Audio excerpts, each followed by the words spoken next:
Hey everyone, welcome back to Paranormal M. Thanks for being here with me tonight. I've got a few unsettling stories to share, and the first one starts with someone walking alone through the woods with a low phone battery and only the moonlight to guide them. If you enjoy the stories, please leave a like, and if you've had something strange happen that you can't explain, you can send it to me. This one begins quietly, but it doesn't stay that way for long. So go ahead and get comfortable, and let's get into it. I hope you all sleep well tonight.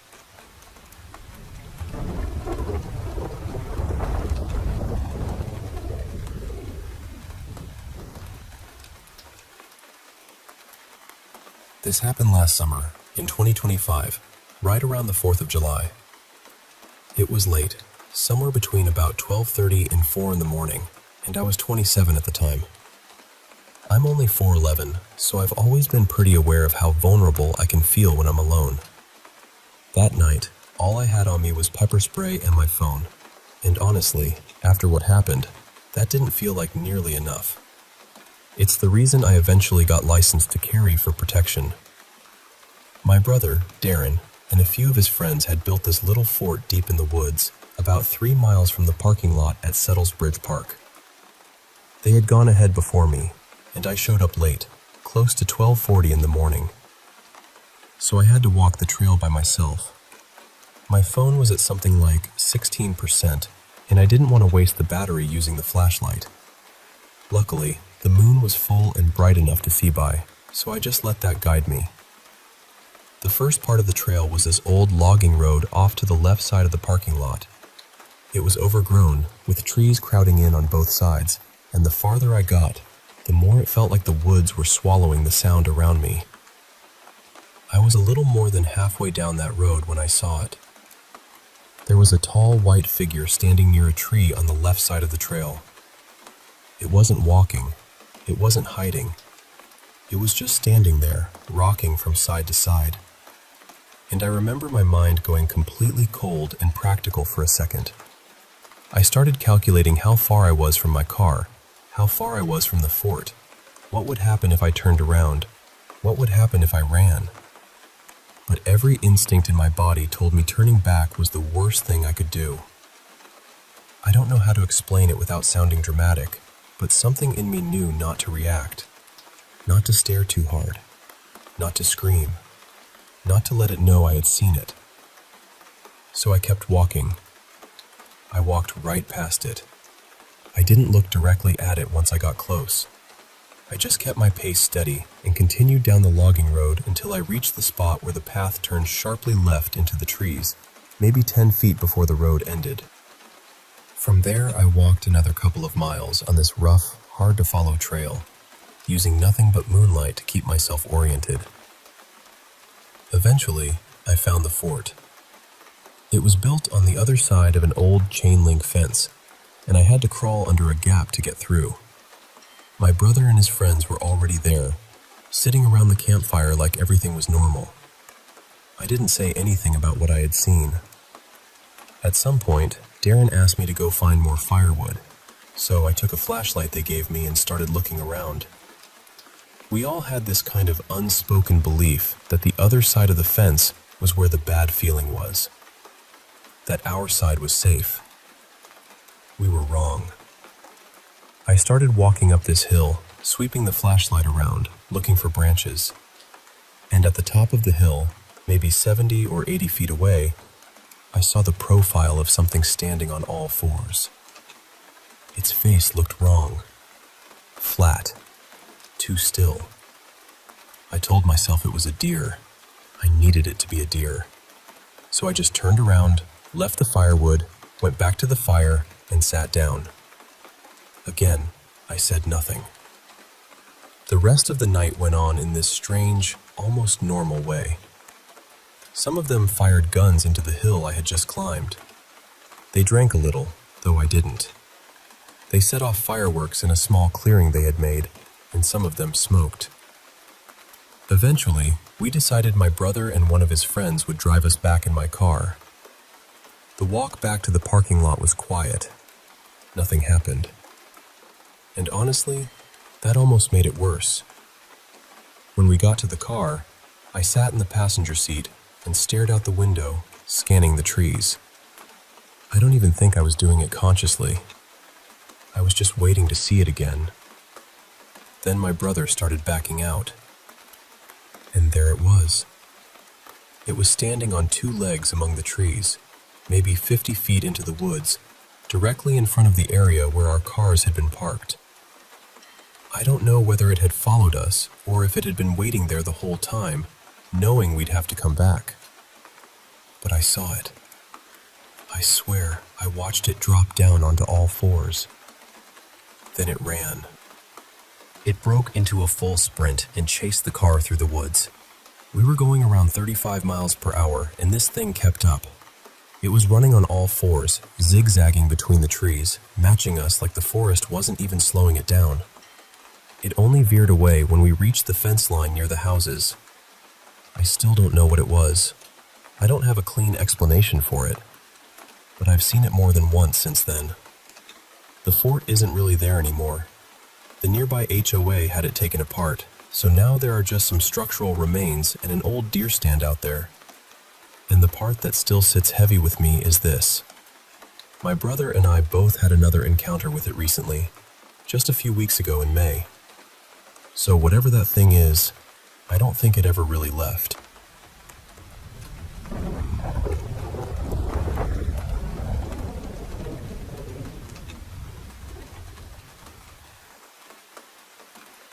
I need to tell you what happened when we went back to that house in Armory Park, because honestly, even now, I'm still trying to make sense of it. It had been a couple of weeks since I last shared anything. We needed space after everything that happened the first time. Not just physical rest either. It felt like our minds needed to come down from a kind of static that had followed us home. The first visit had already left us shaken. My girlfriend, Lena, had sensed something strong around that house before we even started investigating. We got activity on the EMF meters, strange responses through the spirit box, and at one point, I developed this awful migraine and nausea while she seemed to be communicating with what we believed was a little girl. We had left quickly that night because there were people nearby, and we didn't want to draw attention to what we were doing. But both of us felt like the session wasn't finished. So, before we posted about that first visit, we had already gone back a second time, and I really wish the warnings had reached us sooner. Afterward, people told us to be careful. They reminded us that spirits can mislead you.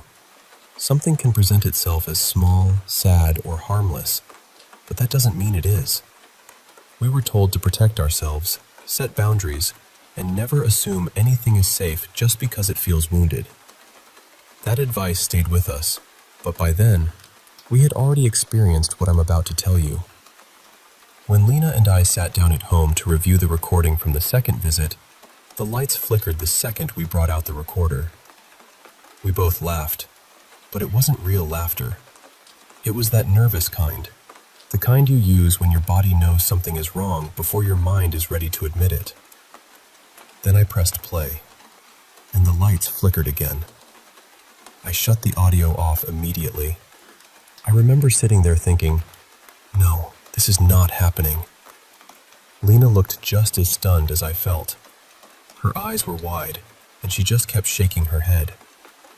Then we started talking about the warnings people had given us, especially the ones telling us not to go back to that house. As soon as we mentioned that, the lights flickered a third time. At that point, we both took a breath, grabbed our protection stones, and pressed play. That night, we had parked around the corner because we didn't want anyone noticing us. Lena said she could already feel the energy from blocks away. The closer we got, the heavier it seemed to become. When we reached the gate, I decided to check the side yard first, just to make sure nobody was there. Right as Lena was about to step in, I heard what sounded like marching. Not vague footsteps, not maybe the wind. It sounded like someone walking over gravel with purpose. I whispered for her to wait and looked around, but there was nobody there. It was dark, yes, but not so dark that I wouldn't have seen someone nearby. That somehow made it worse. By the time I moved toward Lena, she had already gone through the gate. Her EMF meter was glowing in her hand, and she was speaking gently. "Do you remember us?" she asked. "We came back, like we said we would." We walked up the concrete steps toward the front door, and that's when I heard it. It sounded like a little girl singing along to soft, nursery-like music. I got so uncomfortable that I backed away from the entryway. I started questioning whether I was really hearing it, but my body wasn't waiting for proof. It wanted distance. Lena kept trying to communicate. "Are you here?" she asked. The spirit box answered, even though I realized I had forgotten to turn on the scanner. Still, we both clearly heard, "Here." A little later, we heard, "No." Then, "Breathe." Lena asked, "Is there a little girl here?" "Sweetheart, can you tell me your name?" That's when this strange, loud sound cut through the air. The only way I can describe it is like an old science fiction UFO sound effect from the 1970s. Right after it, a deep male voice came through and boomed, "I don't know it."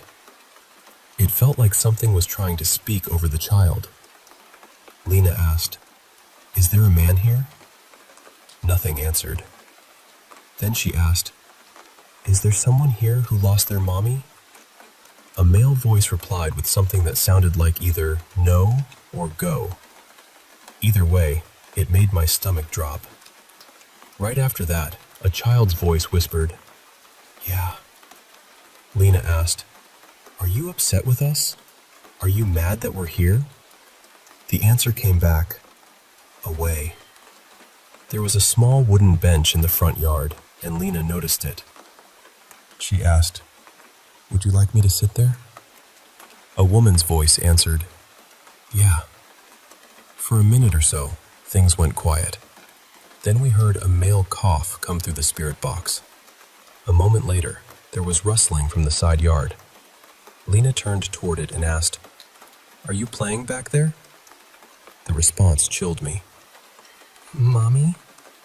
Then came silence, and then a male voice said very clearly, "Stay." Lena tried again. "If you can't give me your first name, can you give me your last name?" A younger male voice came through. It sounded like Gavin or maybe Levin. It was hard to tell. Then we heard, "I died." Immediately after that, something snapped. "Shh." Lena asked, "Did something bad happen to you and your mommy?" The answer was, "Yeah." A couple of minutes passed. Then a clear female voice yelled, "Go away!" Lena asked, "Did something bad happen inside this house?" Again, the answer was, "Yeah." That was when we noticed movement at the house across the street. It felt like attention was shifting toward us, and not the kind we wanted. I said, "I think it's time to go." As we reached to turn off the spirit box, one last voice came through. "Stay, please." Lena quickly stated our boundaries. She thanked whoever had communicated with us, made it clear nothing could follow us, and we left as fast as we could. When we got home, we tried to talk through everything, but the conversation collapsed under this heavy wave of negativity. It felt like something had settled between us, thick and sour, and neither of us wanted to sit inside it anymore. After reviewing everything and listening back to what we captured, we decided to trust our instincts. We are not going back.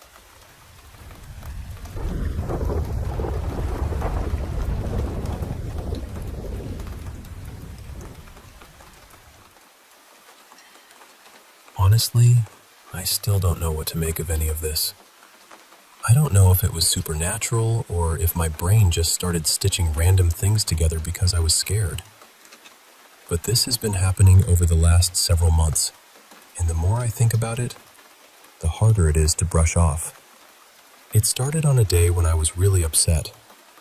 I needed to clear my head, so I went walking down this old dirt road I almost never take. That's when I found the tree. It was bent into this strange U shape, almost like an arch or a doorway.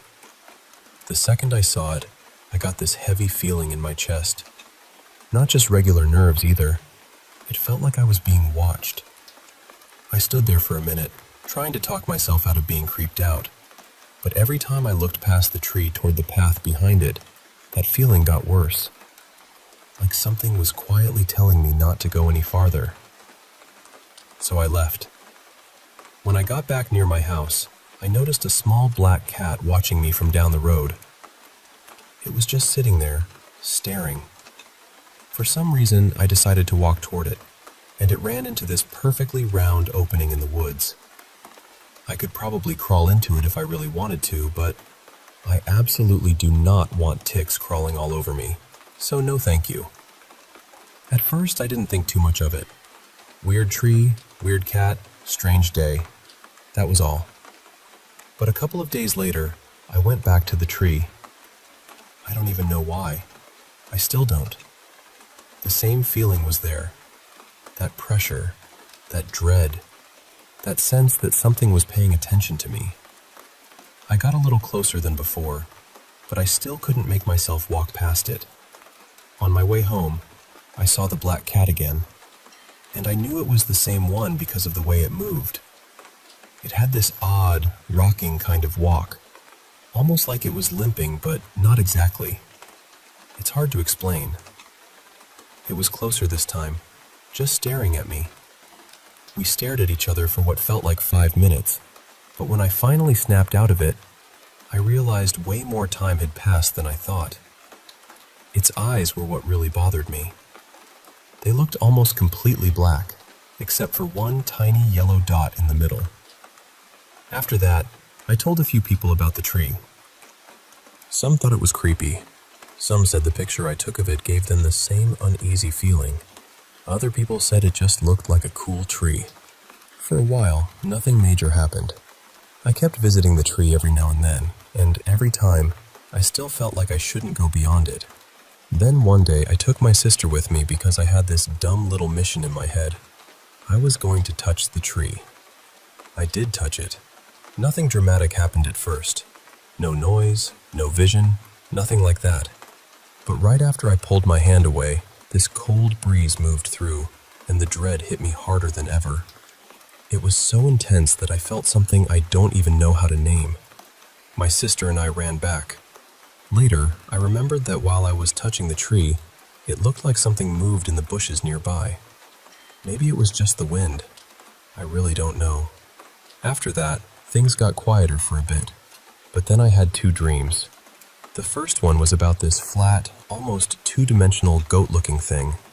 It stood on its hind legs, with its neck bent at a horrible angle. It moved toward me slowly. Very slowly. And the feeling in the dream was exactly like the feeling I got from the tree. I woke up before it reached me, but I didn't want to sleep for days after that. The second dream was about the black cat. It was staring at me again, except this time its eyes were completely yellow. Then, for a while, things settled down. Fast forward a few months. I had started getting into spirit communication, witchcraft, and trying to sharpen my intuition. Eventually, I bought a spirit box and started experimenting with it. At first, I used it near the woods by my road. I got a few responses, but nothing huge. Then one day, my curiosity got the better of me. I took the spirit box and an app with me back to the U-shaped tree. That's when things changed. I stayed there longer than I ever had before, probably around an hour. I sat near the tree, asking questions about it, about whether anything was attached to it, whether I should be worried. The first word that came through was, hide. And I remember thinking, well, that's not exactly comforting. But I stayed. The responses were strange and vague. It didn't really answer me directly. Sometimes it felt like whatever was coming through wanted to ask me questions instead. It mentioned a machine. It mentioned a box. At one point it said, "Move it." So I moved a piece of paper on the ground, thinking maybe that was what it meant. No response. Eventually I decided I was done. I started walking away with the box still running. Then it said, "Shy." I stopped and turned around. I asked, "Wait, are you shy?" And right after that it said, "Yeah." So, of course, I stayed longer. At one point I heard music in the distance. It sounded old-fashioned, almost classical, and it seemed to be coming from somewhere beyond the road, past the trees. Then the box said, "There's that sound again." That really got under my skin. Eventually, the responses started fading. I asked one last question, probably the biggest one on my mind. I asked if it could show itself in the same form as before, if it had been the black cat.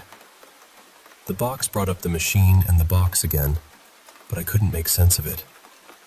Then I opened another app that's supposed to detect human-shaped figures. I saw a few shapes, but honestly, it could have just been the trees. I don't want to pretend I know for sure. I was about to leave when I looked up from my phone, and there it was, the same black cat. It was walking toward me slowly, not like a normal cat wandering around. It looked like it had seen me and had chosen to come directly at me. It was thin and small, but somehow it looked bigger than it should have. Its movement reminded me of the goat thing from my dream, that same slow, wrong kind of motion, that same rocking walk. It never stopped staring at me. Then it sat down and watched me for a couple of minutes. After that, it ran into the woods near the tree. I thought that was bad enough, but then I saw it again, sitting near the U-shaped tree itself. Not directly under it, but close enough that it felt intentional. That was when I got genuinely scared. Part of me was fascinated because I thought, maybe I was right. Maybe this is connected. But another part of me just wanted to get out of there. There was something about the cat's face. I can't explain it. It looked less and less like a cat the longer I looked at it. So I left. I went back into my yard and tried to calm down. After a few minutes, I decided to walk back up the dirt road just to see if the cat was still there. I didn't think it would be, but it was following me, slowly. The second I noticed it, that same dread filled my whole body. I looked down at my phone for just a moment, trying to figure out what to do. When I looked back up, the cat was gone, and there was nowhere for it to go. The road was too open. It couldn't have hidden that fast. And I had never seen it move quickly except for that one moment when it ran into the woods. So I ran back to my house.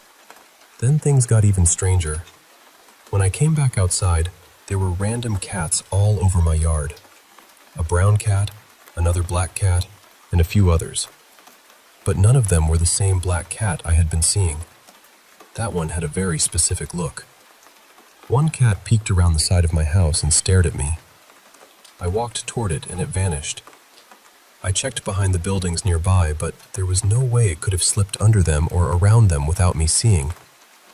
It was just gone. I went inside and told my sister everything. She asked, "Did you bring something home?" And I said, "I think I did." Later, she told me she heard a cat meowing outside. When she looked, she said it matched the one I had described, and then it disappeared before she could get close. By then it was dark, but I went outside again with the spirit box. I asked, "Is the cat trying to lure me back?" The response was, "It is." Right around then, I started seeing glowing dots in the woods. They weren't fireflies. They were brighter than that, almost sparkling. One of them kept flashing from the same spot in the trees, like it wanted me to walk toward it. And I almost did. Then I noticed more of them, almost like a little trail leading down the road toward the tree. At one point, the app said, "Look familiar." I looked around and noticed another tree near my house, shaped almost like a tuning fork. It reminded me of the U-shaped tree down the road. I said something like, "Yeah, I remember. It looks like you, doesn't it?" The response was, "Yes, correct." After that, it got quiet for a while. Then it started mentioning someone named Micah. I don't remember exactly what was said, but the name came through more than once. Then it asked, "Can you help me?" And I got the feeling it wanted me to go back to the tree. At the same time, the glowing dots in the woods seemed brighter, and the ones down the road looked even more like a trail. That was when I went back inside. I was confused, scared, and honestly a little excited too, because part of me has always wanted to experience something paranormal. But when something actually seems to happen, it doesn't feel fun anymore. It feels heavy. While I was talking to my sister, I brought up the day she came with me when I touched the tree. That's when she suddenly said, "Wait, you know I've seen that cat before, right?" I asked her what she meant. She said, "When you went to touch the tree, the cat was there. It was watching you. That's why I didn't go down there with you." Then she told me something I didn't know. She said that when I walked toward the tree, the cat disappeared, then reappeared farther back in the woods, still staring at me. And that's where things stand now. Most of it happened a couple of days ago. Things have calmed down since then, but I still feel this strange pull to go back to the tree. At the same time, after everything that happened, I really don't think I should. I haven't seen that cat again yet. I don't know where it went. And I don't know if this was all one huge coincidence, or if I stumbled into something I should have left alone.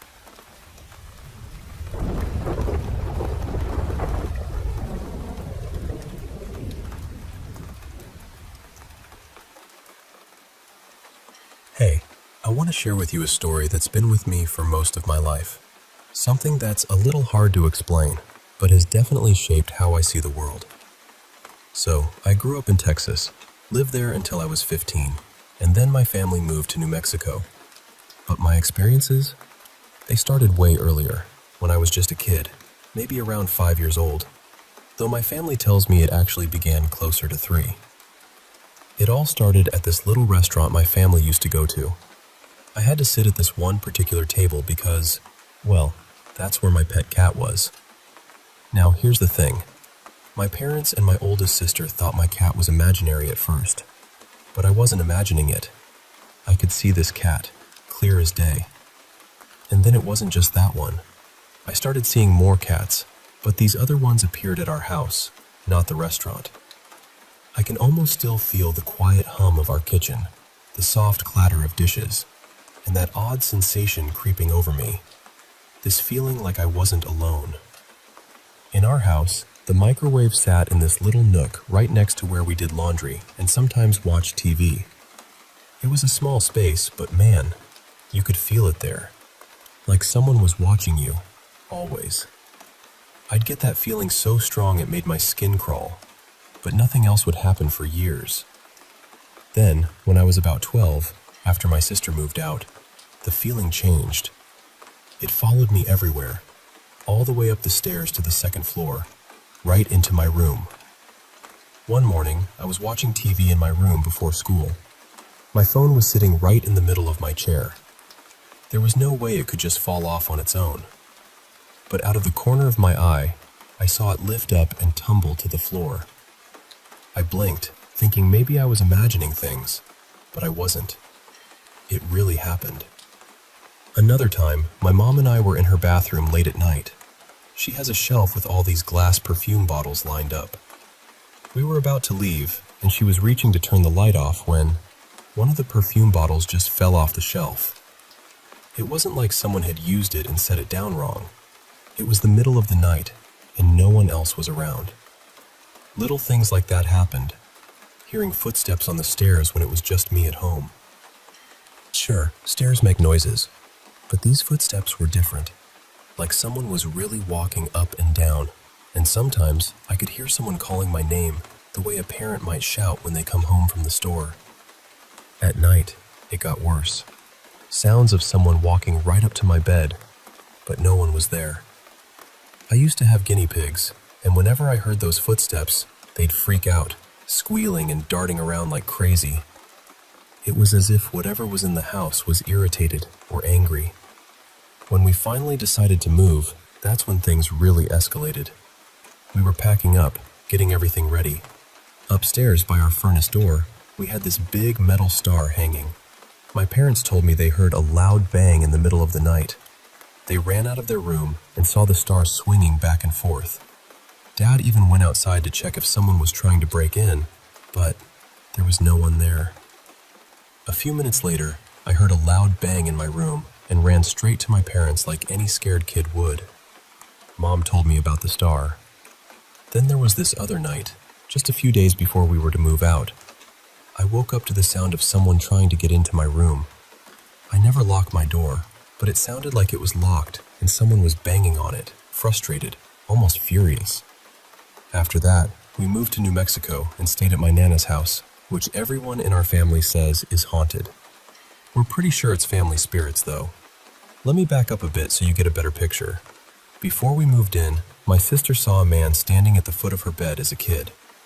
Mom saw the furnace door open on its own. Nana would hear people rustling through papers, things moving, and voices talking when no one else was there. Dad heard a man yell in his ear, "Get out!"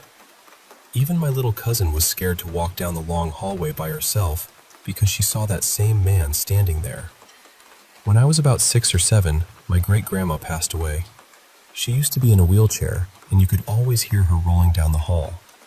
When we visited Nana's, I slept on the couch instead of the pallet on the floor near my parents' bed. One night, right before I fell asleep, I heard the familiar sound of a wheelchair rolling past the living room. It was eerie, but also oddly comforting. When we finally moved in, Nana let me put one of her porcelain dolls in my room. Now, I've never liked dolls. They tend to creep me out. But this one didn't bother me at first.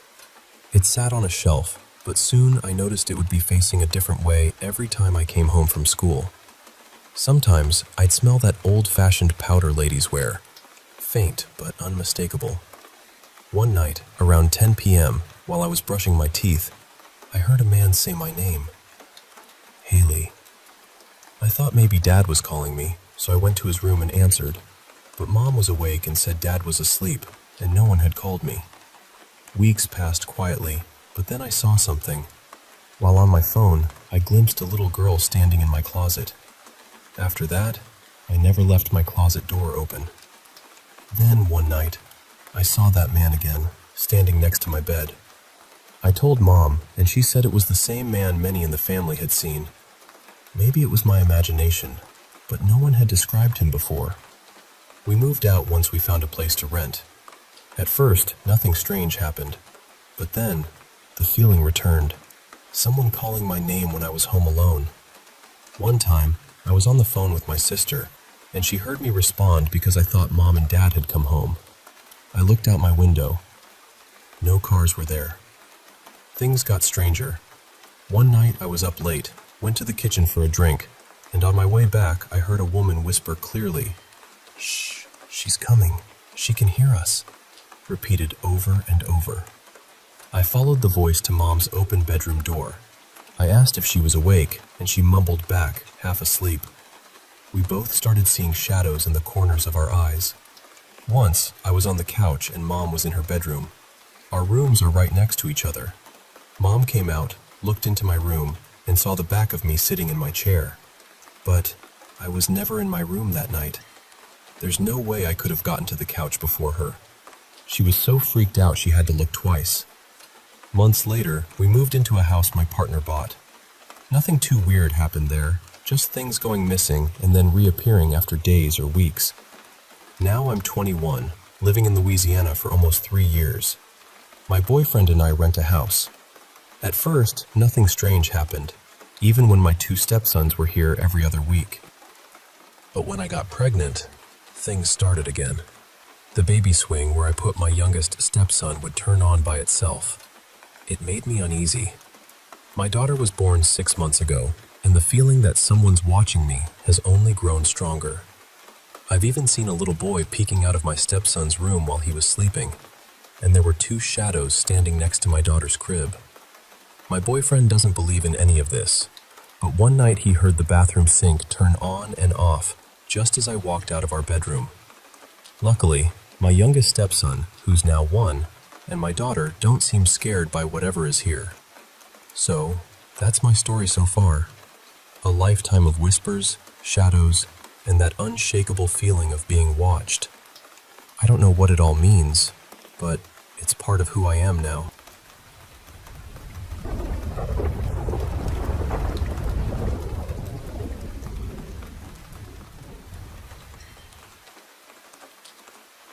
Hey, I want to share a strange experience that my brothers and I went through one night.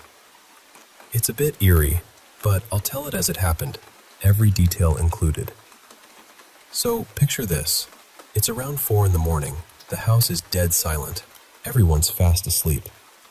Suddenly, my brothers hear this flapping noise in their room, like wings fluttering softly but unmistakably. The sound seemed to be right above our youngest brother, almost like something was hovering over him. Now, my younger brother, half asleep and confused, reaches up and swats at the air, thinking it's just a fly or some harmless bug. But here's where it gets weird. He actually feels something crawling on his blanket. That startled him enough to throw the blanket off quickly and flip on the bedroom light, ducking down to see what on earth could be causing that noise. Our youngest brother had been woken up by the sudden commotion. He peeks out from under his blanket, pulling it up to cover most of his face, clearly scared it might bite or do something harmful. They both start looking around the room, trying to spot the source of the flapping and crawling sensation. And then, to their shock, they realize it's a bat. Not just any bat. They couldn't tell the kind because it was too dark and fast. So they called out to our parents for help. Our dad was the first one awake, and he headed into their room to check things out. But as soon as he entered, the bat flew right into their room. Dad quickly told my brothers to shut their door and stay put while he handled the situation himself. Now, here's where my dad gets serious. With the bat flying around in the room, he calmly yet firmly said something like, "If you're a good spirit, be kind and don't cause any trouble. Please leave the house peacefully. But if you're a bad spirit, know that you're not welcome here, and I will remove you by force." After he said that, something strange happened. The bat seemed to grow in size, larger than before, almost as if it was mocking him. My dad got angry and grabbed something. He swatted hard, and the bat's wing got badly injured, torn almost in half, according to him. He quickly caught the bat. From my room in the basement, I could hear Dad stomping angrily as he stormed to the front door. He flung it open and threw the bat out onto the cold cement sidewalk leading up to our house. I could almost hear it twitching on the rough concrete. Dad wanted to record the bat on his phone, but then he realized his phone was back in his room. He hurried to grab it, but when he came back outside, the bat was gone. Completely vanished. No bloodstains, no sign it had ever been there. Dad even used his phone's flashlight to search the grass nearby, but found nothing unusual. It was as if the bat had never existed, just a figment of their imagination. He spent the next few hours pacing around, threatening that if the bat came back, he'd kill it for real this time, before finally going back to bed and heading to work later that morning. Later that day, my brothers told our grandma about the incident. She put on a mask and started searching every inch of the outside of the house, carefully checking for any holes or places the bat might have gotten in. They searched inside the house too, but here's the thing. There was no way for the bat to have entered. All doors and windows were tightly shut. The only time a door was opened was when Mom came home earlier. But my brothers had been up late playing video games and would have heard the bat way before that if it had slipped in then. For the next few days, our parents and grandma talked to relatives who practiced shamanism, trying to make sense of what had happened. Was it just a regular bat? Or something more? Maybe a spirit?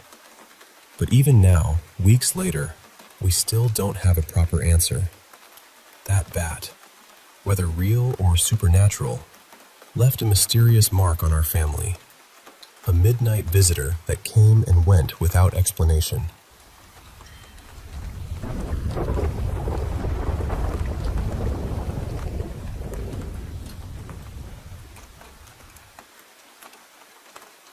Hey there. I want to share something really personal and intense that happened to me. It's about a paranormal experience that still haunts me, even after all these years. See, I've always been a bit different when it comes to sensing things beyond the normal. Ever since I was a kid, I've had these abilities. Not the kind you see in movies, but real, raw sensitivity to things that other people just don't notice. It comes from my family, a long line of people with spiritual gifts. My grandparents, for instance, were known to be shamans and mediums. This wasn't just stories, it was a part of who we were. So naturally, I became the one who could see or feel these entities first whenever we moved into a new place. I guess you could say I was a magnet for it all. Growing up, I learned to block these things out because, frankly, I didn't want that kind of attention. Some spirits were just curious, trying to get noticed, but others were downright sinister. I was lucky to have the strength to ward off the bad ones or escape them before they could really hurt me. But then we moved into this one house. This house was different. It wasn't just a little haunted or spooky, it was a battleground. The spirits there were powerful and malevolent. They didn't just try to scare us, they tried to break us down. Physically, emotionally, financially. That house almost drove me to the edge, to a place where I felt like giving up on life itself. It was an old Spanish-style house with 2 bedrooms and a dark history that no one outside of our family or neighbors knew about. Rumors whispered about terrible things that happened there, involving the former owners and their maid. But what truly made it terrifying was the entities that openly revealed themselves to everyone. My mom, her partner, me, even visitors. Everyone who came in left feeling uneasy, scared, or with stories of their own encounters. We had 3 main entities that made themselves known: a shadowy man and 2 female spirits. Over time, even though their presence filled us with dread, we got used to them. We could sense their intentions, their energy, and learn how to live with them. Except for one. There was this one entity that defied everything I knew. It was invisible, but terrifying, and the memory of that encounter still chills me to this day. One weekend afternoon, I woke up from a deep, dreamless sleep. I had recently switched rooms with my mom, so I was still getting used to the new space. When I opened my eyes, I was a bit disoriented, trying to shake off the grogginess. I glanced at my digital clock and was shocked to see it was past 3 p.m. Wow, I slept that long? I thought to myself. I tried to stretch, lifting my arms, but suddenly something was wrong.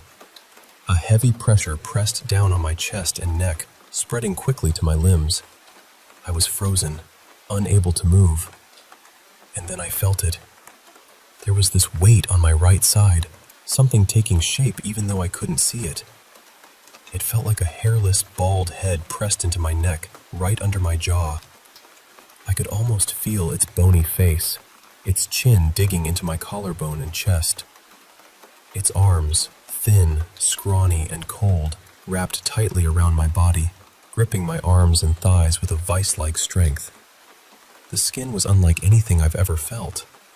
Not soft, not warm, but leathery and tense, stretched over wiry sinew and bone. It reminded me of how Gollum from Lord of the Rings might feel if he wrapped himself around you in a suffocating hug. I couldn't see it, but in my mind's eye I caught a glimpse. Gangly, pale, almost corpse-like arms gripping me. The feeling was suffocating, disgusting, filled with a negative energy that made my skin crawl and my heart race. I couldn't breathe. Panic surged through me. But then it shifted to anger. How dare this thing invade my space, touch me without permission? I struggled, probably looking insane as I tried to wrestle this invisible creature off me. At one point, I managed to shove at its torso, and I felt it exhale cold air onto my neck. The revulsion I felt in that moment is hard to describe, like nothing I've ever experienced before. I cursed and prayed like my life depended on it, because honestly, I thought it might. The fight felt endless, but finally, I got enough movement in my left hand to push its bony jaw away from my neck, multiple times, until I could shove it off entirely. Its weight dropped beside me on the bed. I didn't hesitate. I threw myself off the bed and ran straight to my mom's room. She was on a phone call, negotiating something heated, but as soon as she saw me, she ended the call and hurriedly asked what was wrong. I told her about the thing, the invisible creature that had just held me down. Her face went pale, then angry. She grabbed a bottle of holy water and stormed into my room, shouting curses at whatever was there. She doused my bed with holy water, and after that, I never felt that presence again. Or at least, I don't remember encountering it more than once. This all happened just a little over a week after I had to switch rooms with my mom because of another terrifying experience. The Shadow Man, this hulking 7-foot-tall incubus-like figure, had started watching me more closely, even getting physical by laying on me while I was awake. Up until then, it had only appeared in my dreams, but that day, it crossed a boundary. So after that encounter, I moved rooms, hoping for some peace. But then, just a week later, this invisible, suffocating thing attacked me. And I still don't understand why. Why would the Shadow Man's presence be followed so closely by this strange, golem-like entity? What did it want? Was it connected to the other spirits in the house? I've spent years trying to figure it out, but the answers just aren't there. I'm sharing this story because maybe, just maybe, someone out there has experienced something similar or can offer some insight. It's scary to admit these things, but I believe that speaking them aloud is part of healing. Living in that house changed me, left marks that aren't visible but run deep. But I'm stronger now, and I'm still here telling the tale, hoping it helps someone else feel less alone in the darkness.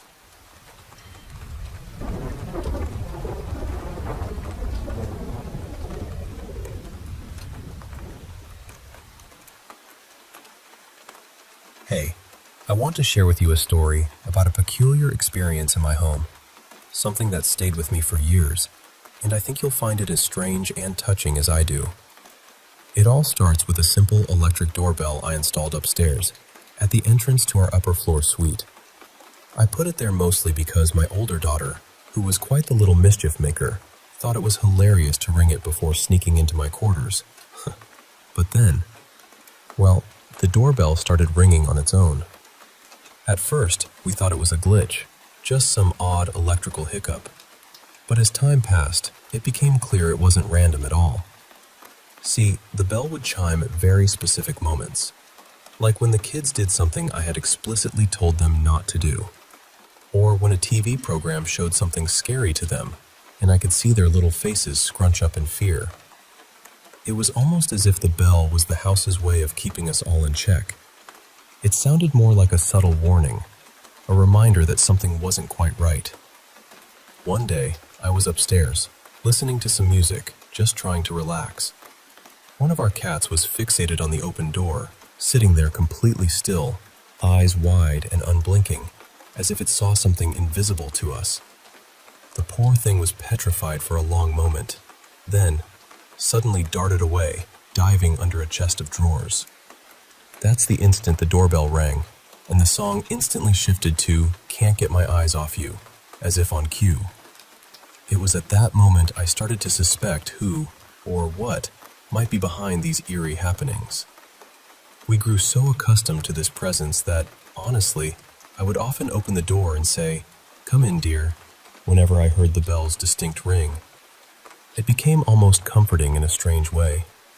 Sometimes, one of the kids would look at me with wide eyes and say, "I didn't do anything this time," and we'd both laugh nervously. But as comforting as this ghostly visitor was, it wasn't the only presence in our home. Now, a bit about me.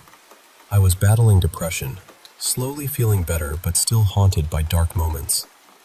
There were nights when, without any clear reason, I'd feel so overwhelmed that the only thing I could do was curl up on the floor in a tight fetal position and just wait it out. The idea of stepping outside made my heart race with anxiety, and I'd rush back inside, desperate for the safety of my home. One night, I honestly don't remember everything, maybe a mix of pills and alcohol. I was in a very bad place. My older daughter, who was just 7 then, called my parents. By the time they got there, about half an hour later, I was talking to the furniture and even my watch. They told me I was planning to go buy Christmas presents in the middle of the night, wearing a coat over my pajamas, sitting on the bed with knives laid around me. It was so surreal. The next morning, I woke up in a hospital, labeled as the depressive patient. Thankfully, after several doctor visits, they reassured my parents it wasn't a suicide attempt. But those days were incredibly dark. Another time, though, I remember very little except a pounding headache that felt like it was going to split my skull. I stumbled down the stairs, barely able to stand. Our nanny was so scared she called my parents again, and once more, I found myself in the hospital. I kept pleading with the nurses to open the windows. I craved fresh air, but they refused and wouldn't let me open them. It wasn't until later I learned why. We were on the 8th floor, and this time, the hospital staff truly believed I was suicidal. My partner came and stayed with us, showing incredible patience during those difficult days. Fast forward a bit. We took a vacation to the beach, and those sunny, salty days did wonders for my spirit. When we returned, my doctor lowered my medication dose. I wasn't as afraid to leave the house anymore, even inviting a few friends over now and then. One friend, who had never been inside my house before, was visibly impressed. He told me he'd always wondered what it looked like inside because he'd passed by so many times, and the house had always caught his eye. He even admitted the ghost stories he'd heard added to his fascination. Curious, I asked him what stories he meant. I knew the house once belonged to a very intellectual former president, and the neighborhood was known as a bohemian hub full of artists and thinkers. That was part of why I'd chosen it. He shared an old tale about how many intellectuals used to gather there, discussing books, poetry, music, and politics. After the house was abandoned for some time, rumors started spreading that it was haunted. People claimed to see lights flickering and hear voices, especially coming from the room that's now my library. One particularly chilling story was about a group of teenagers who dared each other to sneak inside at midnight. They climbed over the wall and entered the backyard, but almost immediately, the 6 kids started feeling an overwhelming fear. Still, one brave soul said he would go inside alone. He slipped in through the basement and climbed the stairs to the corner room with the 4 large windows, the very room where the eerie lights appeared. The others waited anxiously, but he never came back. His brother, part of the group, grew worried and tried to convince the others to join him, but no one wanted to. Eventually, he went inside alone. He heard voices and was convinced squatters had taken over the place and attacked his brother. Despite the fear, he pressed on toward the room. When he arrived, everything went silent. There, on the floor, was the shape of his brother. He flicked on his flashlight and saw what he initially thought was a corpse, face soaked in blood. He screamed, calling out for the others, but they fled instead of helping. Miraculously, the brother was unharmed, just bleeding from the nose. He remembered walking toward the strange, glowing lights and hearing the old-fashioned voices of people dressed in vintage clothing, having an intense conversation. And then, nothing. This story spread quickly, and many people avoided the house at night for years. Eventually, a grandson of the former intellectual president renovated the place and lived there for a while, and then it passed to his niece, who finally sold it to me. Only then did I truly understand the reason behind the strange price of the house. Thinking about my daughter's occasional nosebleeds, I still get chills down my spine. So, that's the story of the bell that rang when no one was there, and the house that holds more than just memories. It's alive with whispers of the past, and a presence that watches over us in its own mysterious way.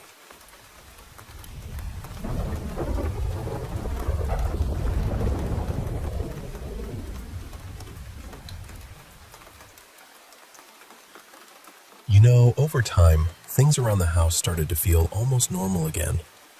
I was getting stronger, putting in more hours at work, and the girls, they were growing up so fast. We'd all gotten used to the little odd noises at night, the strange doorbell rings coming from upstairs when no one was there. It became part of our rhythm. My older daughter, Lily, she'd just avoid the downstairs hallway altogether, like she sensed something there she didn't want to confront. But the littlest one, Emma, she was already walking and talking, and honestly, she was talking to someone none of us could see. At first, I thought it was just a typical imaginary friend, But then, things started getting weird enough that I realized it wasn't just pretend. One afternoon, I was sitting at the kitchen table typing something up on my laptop, and I used the word widow. Emma looked back at me with those big, curious eyes and asked, "Mommy, what does widow mean?" I explained it gently, but I just brushed it off, thinking maybe I just mumbled the word aloud without meaning to. But then, more strange things kept happening. Emma was super jealous one day and blurted out angrily, "I know you were kissing Daddy last night. Don't do it." I asked her how she knew that, and she told me her special friend had told her. There was no way she could have known that. Another time, I heard her running up the stairs, tumbling and almost falling. I was in the living room and rushed over to catch her. I told her firmly, "Be careful, Emma. You're not supposed to run on the stairs." She looked to my left, eyes narrowed and voice angry. "Why did you tell her?" I was confused and asked her what she meant. She said she was sure he had told me she was running. She kept scolding the air, like she was arguing with someone invisible. I told her I'd heard her, and she just glanced over my left shoulder and said, "Okay." One day, she proudly declared she was a model, and her stage name was Jelly Belly. I couldn't help but laugh. When she asked why, I told her it sounded funny, and she shouted at her invisible friend, "That's a dumb prank. You're mean." Emma was a whirlwind in every sense. She was always making messes, climbing on furniture, and had so much energy that keeping up with her was exhausting. I'd hired a new nanny by then because during the afternoons, when Lily was home from school, Emma needed someone to watch her full time. Many times I'd get frustrated with her, telling her to be careful or asking her to put her toys away. She'd often burst into tears, especially since scolding her meant breaking up her playtime. She had this habit of going to the bathroom and shutting the door behind her. I'd hear her muttering, explaining why she was upset with me. Then there'd be a silence followed by firm little protests. No, I'm not going to. It's not fair." But after a while, she'd open the door, come into my arms, and apologize, always sneaking a quick glance behind her as if checking someone was there. I'd hug her tight, and for a little while, she'd behave better. I won't lie, that ghost, whoever he was oddly helpful in calming her down. One day, I was leafing through an old photo album, and Emma came up behind me. She pointed at a picture and said softly, "That's him. That's my friend." I looked closer. It was a photo of my ex-boyfriend, someone who had died far too young.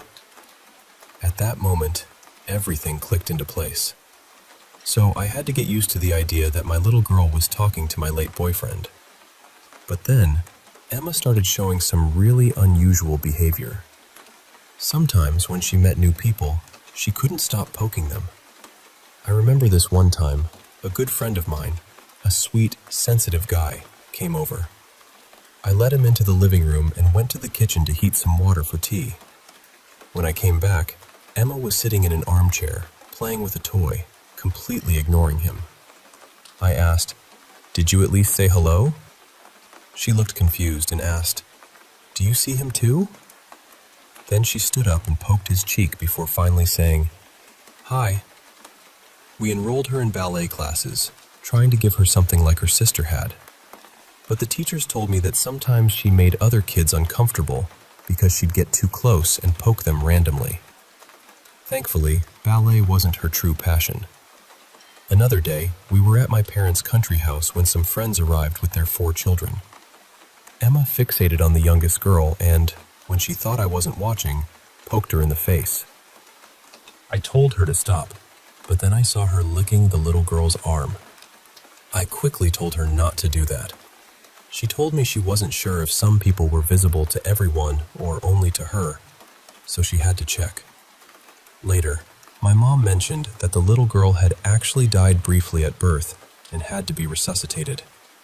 I never checked the backstories of the other kids at ballet or my sensitive friend, but I think some people have a certain something that makes Emma question what's real and what's not, blurring the lines between ghosts and living souls in her mind. Things started getting even stranger. The nanny hated being alone in the house because she heard footsteps behind her and someone whispering her name in her ear. I'm sure I didn't help matters. A few times she rang the upstairs doorbell, and when I opened the door, I screamed. Not because there was a ghost, but because it was a real person standing there, startling me so much I forgot the usual eerie expectations. There was this one particularly annoying journalist who came over for an interview. Every time he asked questions unrelated to art, the microphone would cut out. I was so baffled that I started laughing nervously, which only irritated him more. Eventually, we managed to finish the interview, but a friend of mine who worked at the magazine told me later he thought I was playing a prank on the journalist and held a grudge. Then, there was that unforgettable Christmas Eve. My partner had just arrived and was walking upstairs when the lights on the staircase suddenly went out. He was getting used to his phone dying at my place, as if the batteries just gave up. But that night, he didn't bring his charger. He shrugged and said, "No big deal. It's an old house with old wiring. Nothing paranormal here." Just then, the lights flicked back on, and the doorbell rang right in front of us. "Okay, my mistake," he said. We were all just getting used to these little quirks. My partner was convinced the house was targeting him. Lights going off when he arrived, objects disappearing only to reappear in the strangest places. One time, I was making chili con carne. I diced tomatoes on the cutting board and was focused on adding spices when I noticed a clear handprint on the board, right in the middle of the mess. It was like someone leaned their hand there. I thought it was my partner, who was often distracted. I got a little annoyed, imagining him touching everything with tomato-covered hands. When I asked him, he swore he hadn't done it, not even by accident. I insisted and compared his hand to the print. It was definitely smaller than the handprint. I tried to recreate it myself, but couldn't get anything similar. Then I noticed something peculiar. The pinky finger in the handprint was slightly twisted. I remembered my late boyfriend had injured his pinky playing sports. I took pictures, hoping to find a logical explanation later, but I never did. Living here, with all these whispers, shadows, and tiny mysteries, has been a journey. It's a strange blend of fear, curiosity, and an odd sense of comfort. Because even though the ghosts are real and sometimes unsettling, they're also a part of our story now, woven into the fabric of our family's life in ways I never imagined.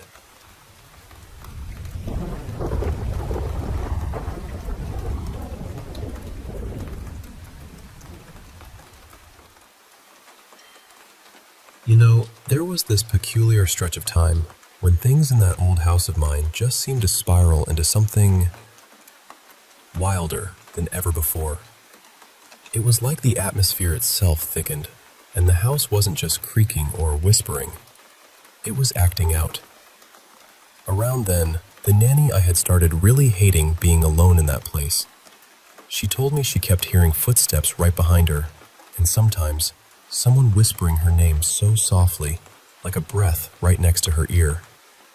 I guess I didn't exactly make things easier for her. There were these moments, 2 or 3 times, when she rang the door upstairs, probably needing some company or reassurance, and I'd open it. But instead of the usual ghostly figure she expected, it was just me standing there. And every time she'd scream, startled by the very living person she thought she might finally see. I felt bad, but couldn't help but smile because, honestly, the tension in that house was so thick you could almost cut it with a knife. One day, there was this journalist who came by. Oh, he was something else. Annoying and way too self-conscious, always trying to pry out more than just art talk from me. But every time he veered off topic, like asking about anything besides my work, his microphone would mysteriously stop working. No matter how much he fiddled with it, the darn thing just cut out.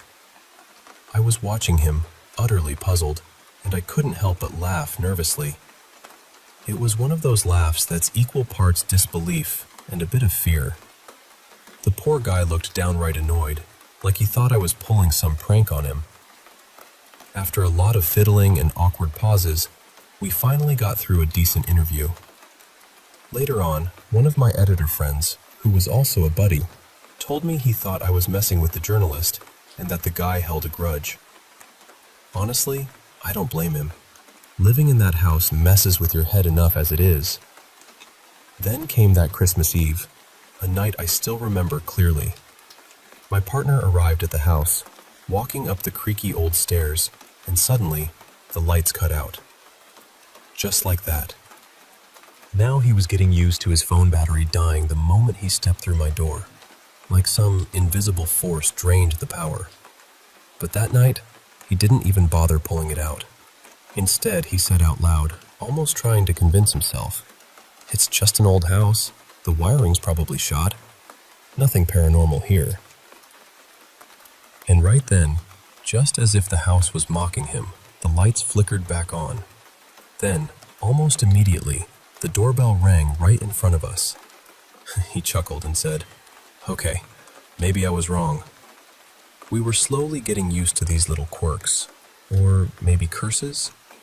My partner even started feeling like the house was targeting him specifically. Lights going out when he arrived, things disappearing only to show up in the most impossible places later on. It was like the house was playing tricks on him. I remember one particular evening when I was making chili con carne. I had diced fresh tomatoes on the cutting board, ready to throw them into the pot with beans and meat. I was completely focused on getting the seasoning just right, the perfect balance of spices, and I wasn't paying attention to anything else. When I finally looked down, I noticed a clear handprint right there on the cutting board, smudged into the tomatoes. It was like someone had leaned on it with a perfect palm-sized mark, the fingers distinct, the shape unmistakable. I immediately thought it was my partner. He was often distracted, always moving around the house without noticing what he touched.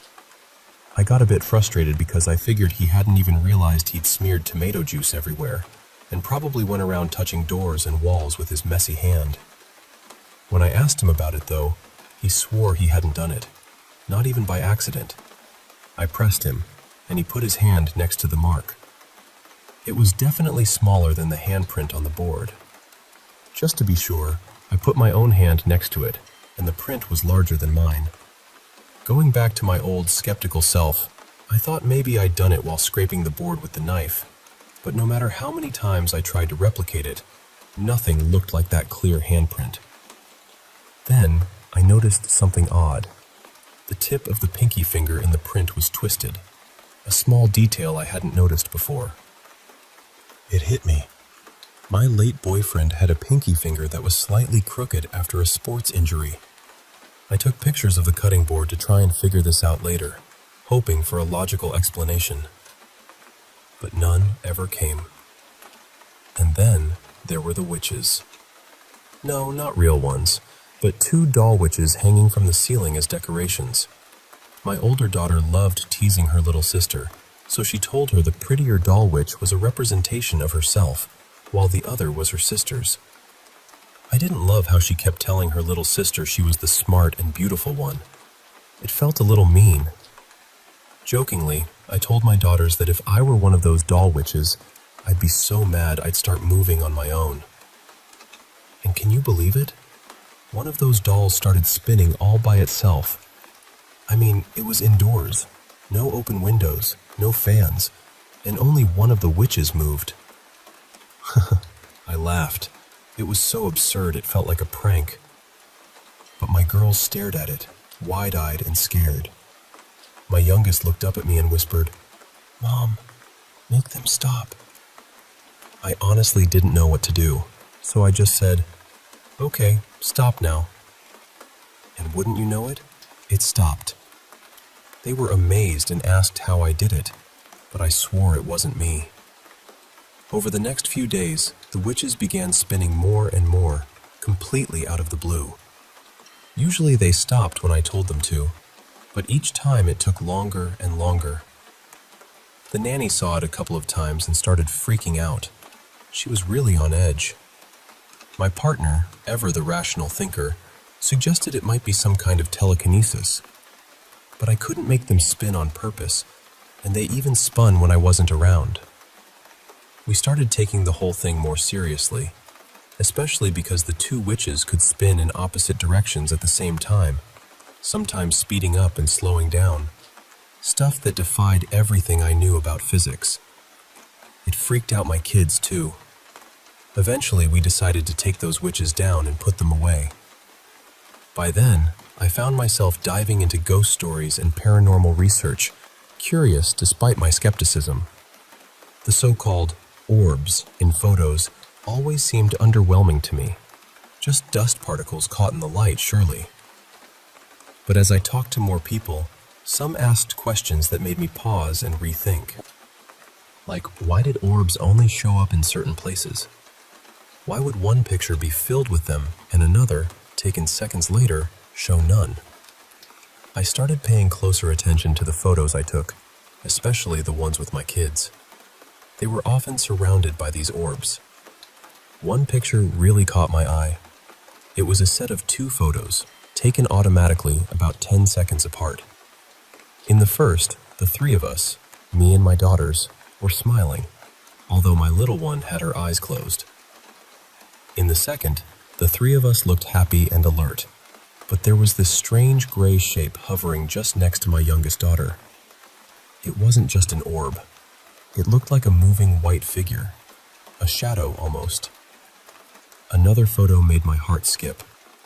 My smallest sitting by the bed, and above her, in the corner where the wall met the ceiling, there was this blue shade.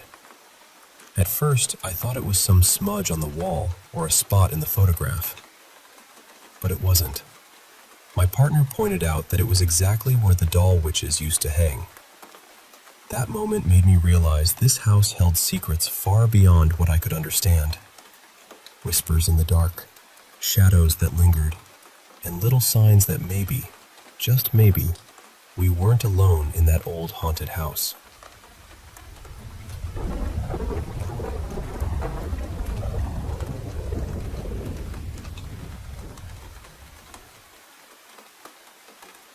Hey, I want to share something that happened to me a while back. I usually don't believe in stuff like Bigfoot or cryptids. Aliens maybe, but even then, I'm skeptical. I'm 23 now, and for most of my life, I lived in a quiet suburban neighborhood. But recently, my girlfriend and I moved closer to some dense forest land here in Michigan. It's beautiful out here. Deer, foxes, coyotes, all living their lives in the wild. I always loved the sounds of the woods, the rustling leaves, the occasional hoot of an owl. But one night, something happened that has completely changed how I see this place. It was around 11 p.m. when I pulled up to our little stretch of houses nestled near the forest. I noticed all our neighbors had their porch lights on and were peering out their windows, scanning the darkness. At first, I thought maybe a dog had gotten loose, or there was some animal causing a stir. I slowed down as I pulled into our long driveway, curiosity growing. Then, right at the foot of the driveway, I saw it. This creature, unlike anything I'd ever seen before. Its legs reminded me of a deer, strong and muscular, but its coat was different. Instead of the sleek, short fur deer have, this one had a reddish-brown coat, thick and long, almost like a fox's fur, but much denser. I shifted my gaze upward and froze. Its head was covered in fur too, but shaped oddly, like a human's head, elongated, with long ears resembling those of a hunting dog. But here's the weirdest part. I didn't see eyes, no mouth, just this eerie, faceless head staring into the night. Before I could process more, it bolted. It ran alongside a mailbox by the road, the kind that reaches up to my shoulder. I'm 6'2", and this creature's back was even with the top of the mailbox, even though it was on all fours. It must have been over 5 feet tall at the shoulder, and it was incredibly lean, almost gaunt, and it had no tail. That was the moment I saw it, and honestly, I couldn't explain what it was. For days afterward, I told myself it was just a deer with some kind of disease or mutation, maybe mange making its fur look strange. But then, a few nights later, things started going downhill for me. 3 nights after that encounter, I couldn't fall asleep at all. I was tossing and turning until dawn, and when the sun finally rose, I was exhausted, but tried to push through. I thought the lack of sleep was messing with me, but even after I caught a decent 7 hours of rest, the weird symptoms stuck around. It started with dizzy spells, these little episodes lasting about half a minute. The strange thing was, they only happened when I was trying to focus on something, looking for my keys, checking both ways before crossing the street, even searching for my phone when I knew exactly where it was. It was like my brain just glitched for a moment. Then came the images, flashbacks or hallucinations, I'm not sure. I'd see myself in accidents, my phone catching fire while charging, the battery exploding, getting hit by a car as it backed out in a parking lot. These images were vivid and terrifying, and often I'd forget them shortly after, like my mind was trying to block them out. And the nosebleeds started. I've only had one before in my life, when I broke my nose as a kid, but now, twice, out of nowhere, my nose just started gushing blood. I'm sharing this because it's been haunting me. That creature, whatever it was, it felt wrong, like it left something with me. I'm not sure if I'm losing my mind or if there's something more going on here. I still see those neighbors staring out their windows sometimes, and I wonder if they saw it too. The woods don't feel the same anymore. I'm cautious now, and honestly, a little scared of what might be lurking just beyond the trees.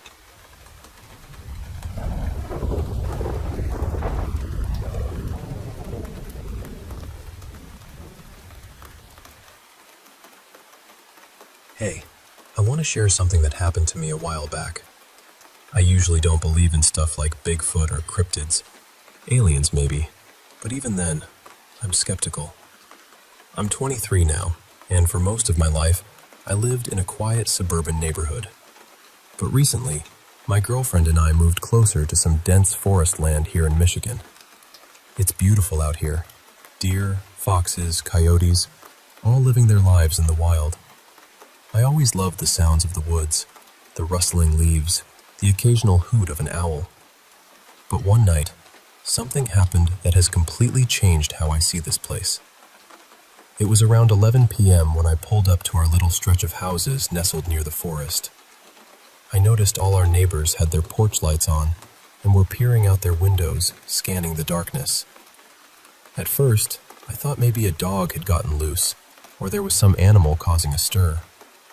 I slowed down as I pulled into our long driveway, curiosity growing. Then, right at the foot of the driveway, I saw it. This creature, unlike anything I'd ever seen before. Its legs reminded me of a deer, strong and muscular, but its coat was different. Instead of the sleek, short fur deer have, this one had a reddish-brown coat, thick and long, almost like a fox's fur but much denser. I shifted my gaze upward and froze. Its head was covered in fur too, but shaped oddly, like a human's head, elongated, with long ears resembling those of a hunting dog. But here's the weirdest part. I didn't see eyes, no mouth, just this eerie, faceless head staring into the night. Before I could process more, it bolted. It ran alongside a mailbox by the road, the kind that reaches up to my shoulder. I'm 6'2", and this creature's back was even with the top of the mailbox, even though it was on all fours. It must have been over 5 feet tall at the shoulder, and it was incredibly lean, almost gaunt. And it had no tail. That was the moment I saw it, and honestly, I couldn't explain what it was. For days afterward, I told myself it was just a deer with some kind of disease or mutation, maybe mange making its fur look strange. But then, a few nights later, things started going downhill for me. 3 nights after that encounter, I couldn't fall asleep at all. I was tossing and turning until dawn, and when the sun finally rose, I was exhausted, but tried to push through.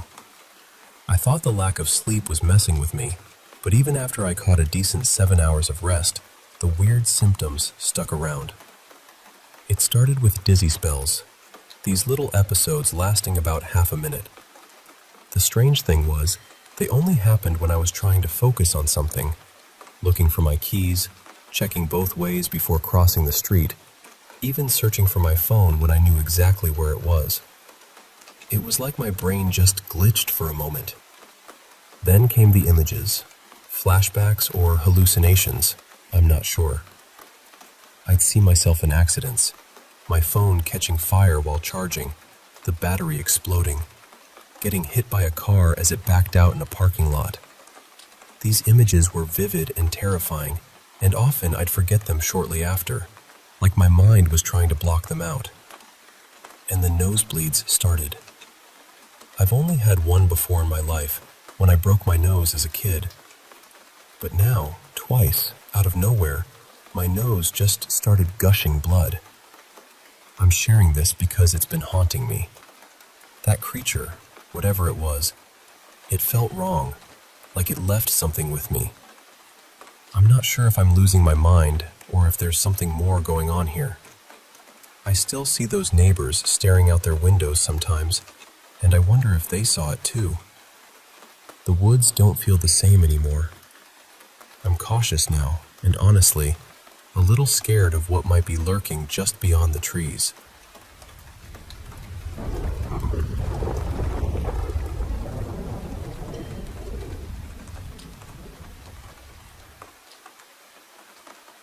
This happened back in 2009, during one of the roughest stretches of my life. I had just ended things with my ex after finding out she'd been cheating, and honestly, I couldn't handle being in the apartment with her anymore. Every room felt too full of what had happened, so I packed a few things and went to stay at my best friend's place for a while. That night, I couldn't sleep at all. My stomach was in knots. I kept feeling like I was going to be sick, tossing around in bed, trying to calm myself down and failing at it. Eventually, I got up and went to the bathroom. I remember sitting there, looking down at the floor, crying quietly, just completely drained. The bathroom door was right next to the toilet, close enough that my foot was maybe several inches from the bottom of it. And while I was staring at the floor, I saw something come in from under the door. It was a hand. A black, hairy hand with long nails. It slid slowly under the door and reached toward my foot. I don't mean it appeared for half a second and vanished. I saw it clearly. The fingers came forward like it was trying to touch me.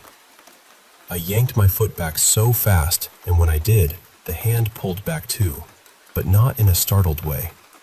It was calm, slow. I stood up immediately and backed away from the door, just frozen, trying to understand what I had just seen. Then I heard heavy footsteps outside the bathroom. They moved away from the door quickly, like someone walking off down the hall. I stayed in that bathroom for what felt like forever. I was terrified to open the door, even though I had heard the footsteps leave. My friend's room was just outside the bathroom, but still, I couldn't make myself move right away. Eventually, I ran out and went straight to the bedroom. I woke my friend up and started asking, "Did you just come to the bathroom? Were you messing with me?" But they had been dead asleep, completely confused. They had no idea what I was talking about. The part I remember most is the fingers. I can still see them in my mind even now. They looked almost like gorilla fingers in color and texture, dark and rough-looking, with hair covering them. Not thick, bushy hair, though. You could still see the skin underneath. The shape was different, too. They weren't stubby. They were thinner, more human-shaped. And the nails were black, long, and pointed. The strange thing is, even before that night, I had always felt something in the back part of that house. I would do laundry there sometimes, even during the day, and I always had this uncomfortable feeling like I was being watched. The air felt heavy back there.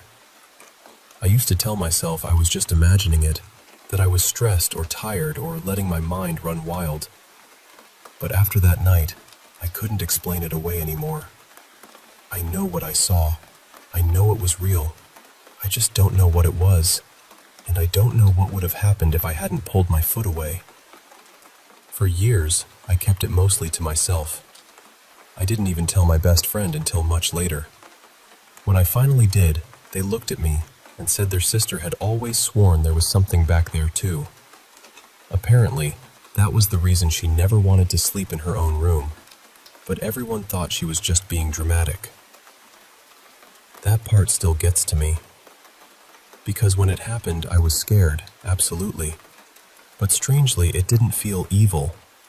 It didn't feel like it wanted to hurt me.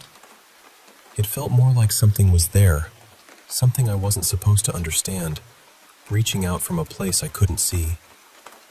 It's been all these years, and I still think about it. I've experienced strange things in other places since then, but nothing like that. Nothing that stayed with me the same way. And I still don't know what reached for me from under that door.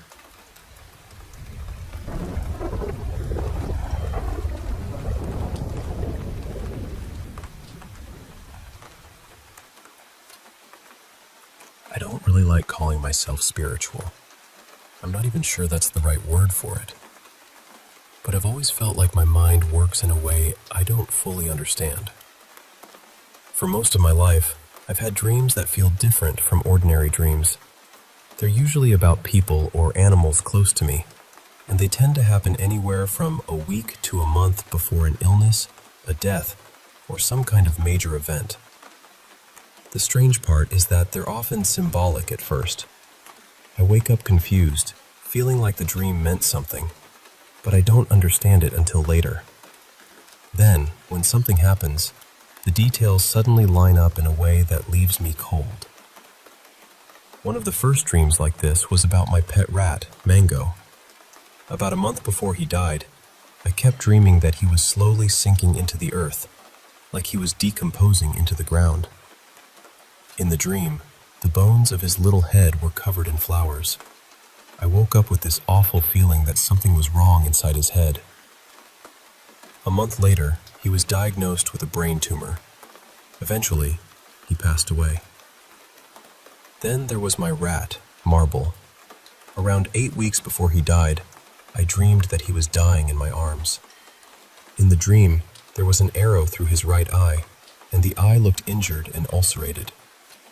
8 weeks later, he died in my arms on the sofa. About an hour before he passed, his right eye suddenly ulcerated. I still remember the shock of seeing it and realizing I had already seen something like it in the dream. Another one was my rat, Milo. A week before he died, I dreamed I was holding him and accidentally dropped him 3 times. Each time, I managed to catch him before he hit the ground. But on the 4th drop, he slipped away from me and fell into this endless universe beneath us. A week later, Milo suddenly became ill. After we got back from the vet, I was holding him in one arm while calling my girlfriend with the other. While I was on the phone, he suddenly jolted out of my arms. It happened 3 times, and each time I caught him. Then I realized what was happening. It looked like a final death jolt. Seconds later, he was gone. What makes those dreams even harder to explain is that none of my rats had obvious signs of illness before I dreamed about them. There wasn't anything I consciously noticed that could have made me expect it. There was also a dream about my sister's horse. About 2 weeks before she passed away, I dreamed I was standing in a field with a chestnut horse. One of my sister's horses was chestnut-colored, so I remembered that detail clearly. In the dream, I was wiping the horse's backside with tissues. I woke up feeling like it was one of those dreams again, but I couldn't make sense of it. It felt too strange and specific. 2 weeks later, my mom called and said there was bad news. She asked if I wanted to come and say goodbye to the horse. When I arrived, my sister explained that the horse had developed a pyometra and was leaking discharge. She had been constantly wiping her with tissues. That one really unsettled me because the symbolism wasn't even vague. It was just oddly direct. Another dream involved a former friend's mother. She had terminal cancer, and I knew she was ill, but I wasn't close enough at that time to be receiving regular updates. One night, I dreamed I was standing around her hospital bed with her family while she blew out candles on a birthday cake. As soon as I woke up, I had this strong feeling that she had died, but I couldn't understand the birthday cake part.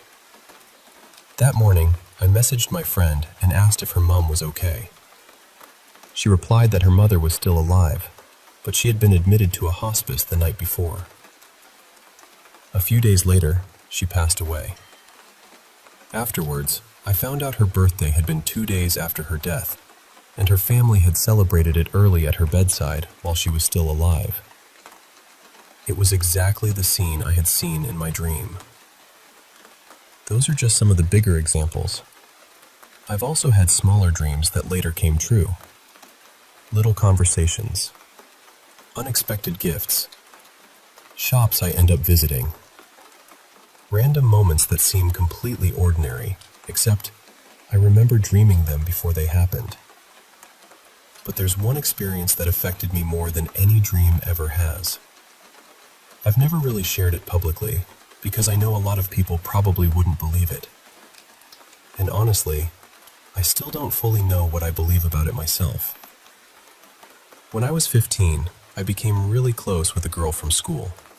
I'll call her Alara. She was 14, and we clicked almost immediately.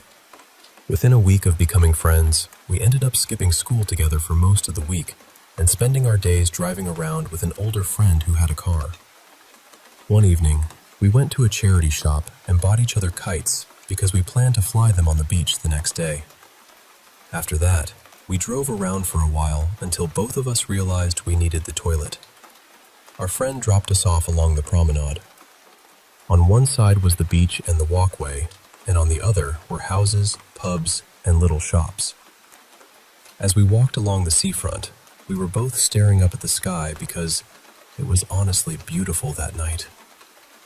Then, out of nowhere, we heard an old woman's voice call out, "The toilets are over that way, girls." At first, we couldn't work out where the voice had come from. Then we saw her standing across the road. She was a very small, elderly woman, and there was something about her that felt unusual. Not exactly frightening, but unsettling. Like the air around her had gone still. We shouted thank you and carried on walking, laughing and asking each other how on earth she had known we were looking for the toilets. After we'd been, we came back outside and saw the same woman nearby. She smiled at us, so we asked her how she had known we needed the toilet. She just said, "I know lots of things." We laughed and asked if she was psychic. She replied, "Something like that." I was young and a bit bold, so I held out my hand and jokingly said, "Go on then, read my palm." She said she normally wouldn't do something like that there, but after a moment, she agreed. She read mine first and said things about my life that felt surprisingly accurate. Then she read Alara's. Partway through, her face changed. She suddenly looked hesitant, uncomfortable, like she had seen something she didn't want to say. I asked her what was wrong. She tried to brush it off and said she was finished, but I kept asking. Eventually, she looked at Alara and said, "You need to be careful. Your life is going to end suddenly." We both laughed nervously. We made some joke about needing to stop smoking so much, because what else do you do at that age when something terrifying gets dropped into the middle of the night? Not long after that, we headed back to the car. We both thought the whole thing had been strange and creepy, but as soon as I got into the car, I was hit with this overwhelming feeling that I needed to go home immediately. It wasn't just a normal thought. It felt like an alarm going off inside me. I tried to ignore it, but it got stronger and stronger until I asked our friend to take me home. I kept telling Alara she should come home too. She only lived a couple of minutes away from me, so it would have been easy. But she kept saying she wanted to stay out because she was having fun. I kept insisting. I don't even know how many times I asked her. While we were driving, our friend got a call from some mates asking to be picked up. There were 3 of them, and once I got out, there would only be 1 spare seat left. So he said he'd call them back after dropping me home. When we got to my house, I asked Alara one last time to come with me. She said no. We hugged. We said we'd see each other the next day to fly our kites. Then I went inside and went straight to bed. The next morning, I woke up to endless missed calls and messages asking if I was okay. Everyone knew I had been with her the night before because we'd posted photos and videos throughout the evening. I was confused and asked why everyone was checking on me. Someone told me to look at the news. That's when I found out that my best friend had been killed in a car accident. The car had been overcrowded, and she had been thrown from the window. She died after I got dropped off. To this day, I don't think I've fully processed it. What has stayed with me all these years is the combination of everything that happened that night. The strange woman, the warning she gave, the sudden, overwhelming feeling that I had to go home, and the fact that I kept trying to get Alara to come with me. Maybe it was coincidence. Maybe it wasn't. I genuinely don't know. All I know is that it's something I've never been able to explain, and I think I'll carry it with me for the rest of my life. She was a beautiful soul. I still think about her often. I know there may be psychological explanations for some of what I've experienced, and I'm open to hearing them. I'm not trying to claim I have all the answers. But after so many moments like this, I can't help wondering what it all means. Maybe it's intuition. Maybe it's pattern recognition. Maybe it's grief giving shape to things. Maybe it's something spiritual that I'm not educated enough to understand yet. I don't know. But I'd really love to know if anyone else has experienced anything like this.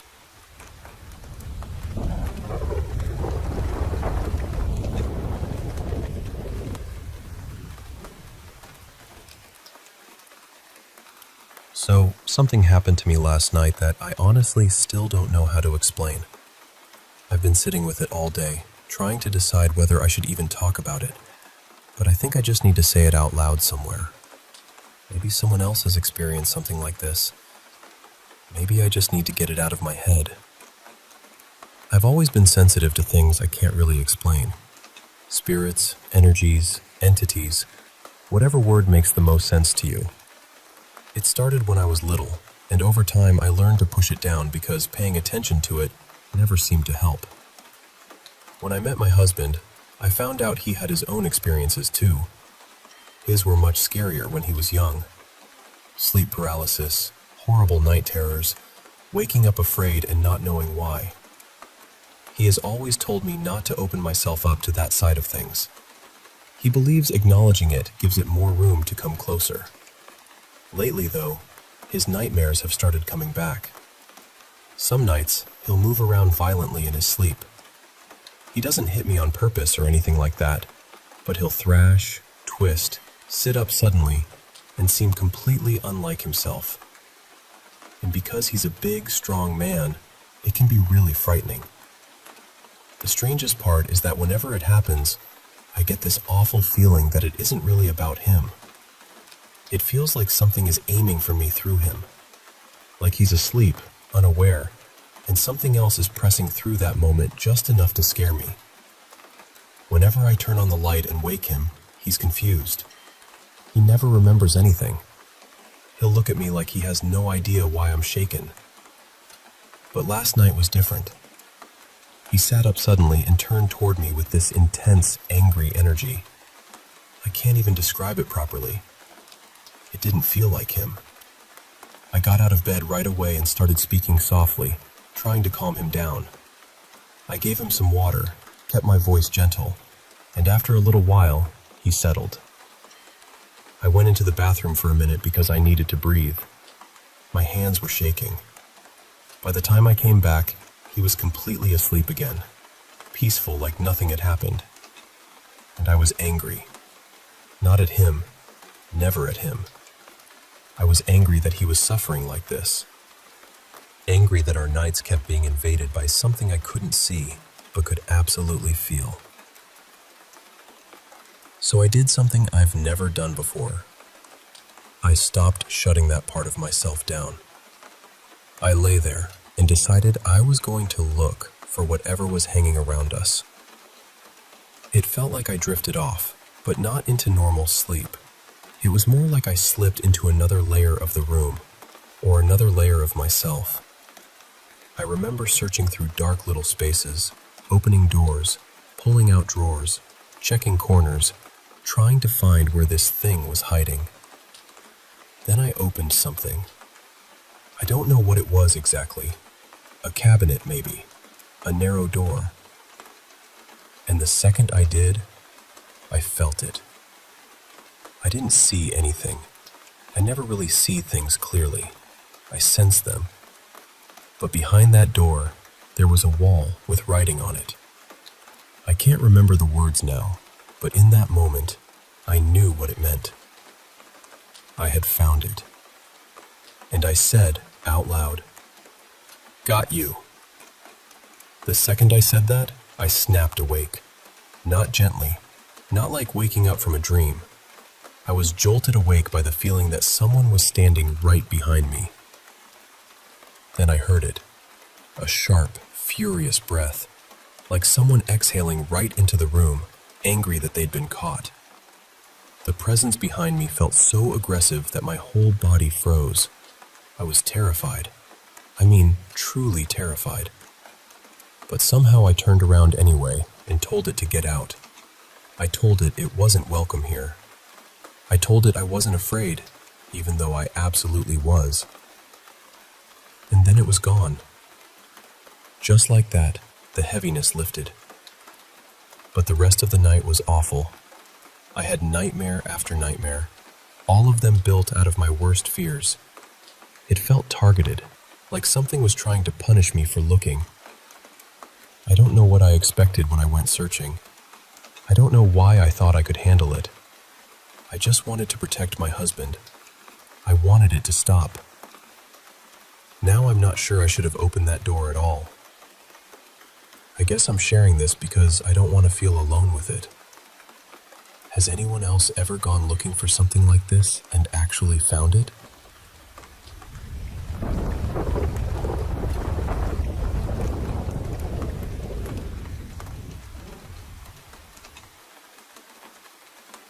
I was raised by my grandmother from the time I was about 9 years old. My parents were still alive, and they loved me in their own way. But at that point in life, they just couldn't take care of me the way I needed. My grandmother was very religious. The faith she followed didn't really believe in ghosts or spirits of the dead. There was no idea of people coming back after they passed. Anything supernatural was usually explained as either angels or demons, and that was the world I grew up in. When I first moved in with her, we lived in this big old house that belonged to the church she was part of. It had an upstairs with several bedrooms, and I hated being up there alone. I hated it. There was this heavy, uneasy feeling in those rooms, like the air had weight to it. A lot of nights, I ended up sleeping with my grandmother because I just didn't feel safe by myself. I remember one night, I had fallen asleep on the couch in the living room. When I woke up, I saw an elderly woman sitting in a chair near the front window. She was facing the window, just staring outside. She looked completely pale, almost white, like there was no color in her at all. I'll be honest, I don't know how much I trust that memory. I was young, I had just woken up, and even now, when I think about it, it feels foggy and unreal. But I still remember seeing her there. Later on, when I started sleeping in my own room downstairs, I would lie in bed and look out the window. Across the street, under the streetlight, I kept seeing what looked like a tall, shadowy figure. It looked like a person, probably a man, just standing there. And the worst part was that it felt like he was watching me. I would get so uncomfortable that I'd grab my pillow and block the window so I couldn't see him anymore. During the day, I'd look at that exact same spot, trying to convince myself it had been a tree or a sign or something shaped strangely in the dark. But there was nothing there, nothing that should have looked like a person. After a while, my grandmother and I moved into a small in-law apartment attached to one of her friends' houses. That was when things got worse. My room there never felt right. I could be playing by myself, completely calm, and then out of nowhere this intense fear would come over me. It wasn't normal fear either. It felt urgent, like something inside me was screaming, "Get out, leave now." That happened more than once. I never felt truly comfortable in that room. One night, I was lying in bed, trying to fall asleep. I've always hated the feeling of my hair trapped under my neck, so I used to spread it out over my pillow to keep my neck cool. That night, after I did that, I felt something tug at my hair. Not hard, just a small pull. Like someone had taken a few strands between their fingers and gently yanked. I moved immediately and looked behind me, but there was nothing there. Just the wall. So I laid back down, tried to calm myself, and then it happened again. That second time scared me so badly. I tucked all my hair under my head and stayed that way. After that, it stopped. But even now, thinking about it gives me chills, because whatever it was, it felt like it touched me. I hadn't told my grandmother about any of this. I didn't want her to think something was wrong with me, and I honestly didn't know how she would react. But looking back, I think she knew something was going on. I was obviously uneasy, especially in that room. The final thing that happened was when I was in the shower. I was finishing up when I heard this loud static noise coming from my bedroom. It sounded like a radio, but that didn't make sense because I had this little portable radio that I almost never used. When I got out and went to my room, my grandmother was standing there holding it.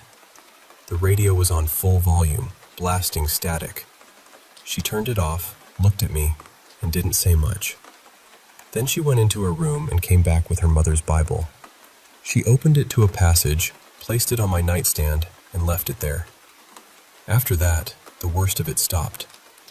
I still felt uneasy in that room sometimes, but the extra things, the tugging, the sudden fear, the strange activity, they didn't happen again. We moved a few more times after that, and every single time, I was afraid whatever had been in those places would follow me. Thankfully, it never did. I still don't know what it was. A demon, a ghost, something else entirely, I really can't say. I've talked about it with a few people who don't believe in this kind of thing, and some of them just laughed or brushed it off. But unless you felt something like that yourself, it's hard to explain. It wasn't just seeing or hearing things, it was the feeling, that deep, awful certainty that you're not alone, and that whatever is near you does not belong there. When I've told other people who believe in this kind of thing, they understand right away. My siblings and other relatives have shared their own experiences too, so sometimes I wonder if it's something that runs in my family. Whatever it was, I'm just grateful it stopped.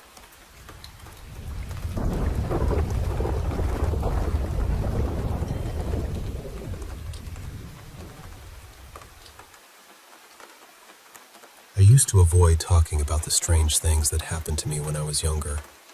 For a long time, I wanted people to see me as calm, logical, and hard to scare.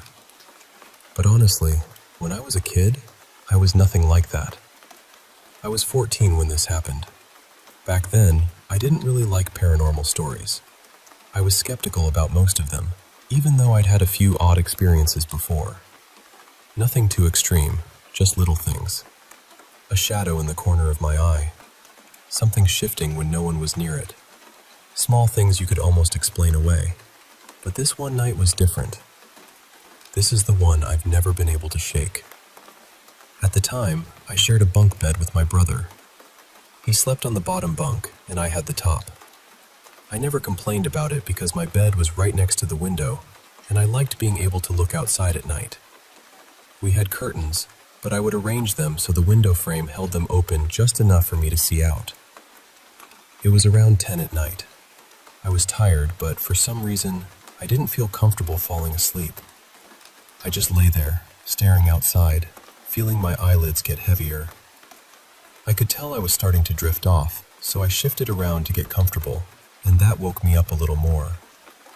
I want to be clear about that. I was tired, yes, but I wasn't asleep. After a while, I settled back down and stared out the window again. That's when I saw something move. A shadow pass by outside. At first, I tried to explain it away. Maybe it was just my eyes playing tricks on me. Maybe it was the curtain moving. But then curiosity got the better of me, and I looked directly toward the spot where I had seen it. There was nothing there. From my window, I could see part of the front yard.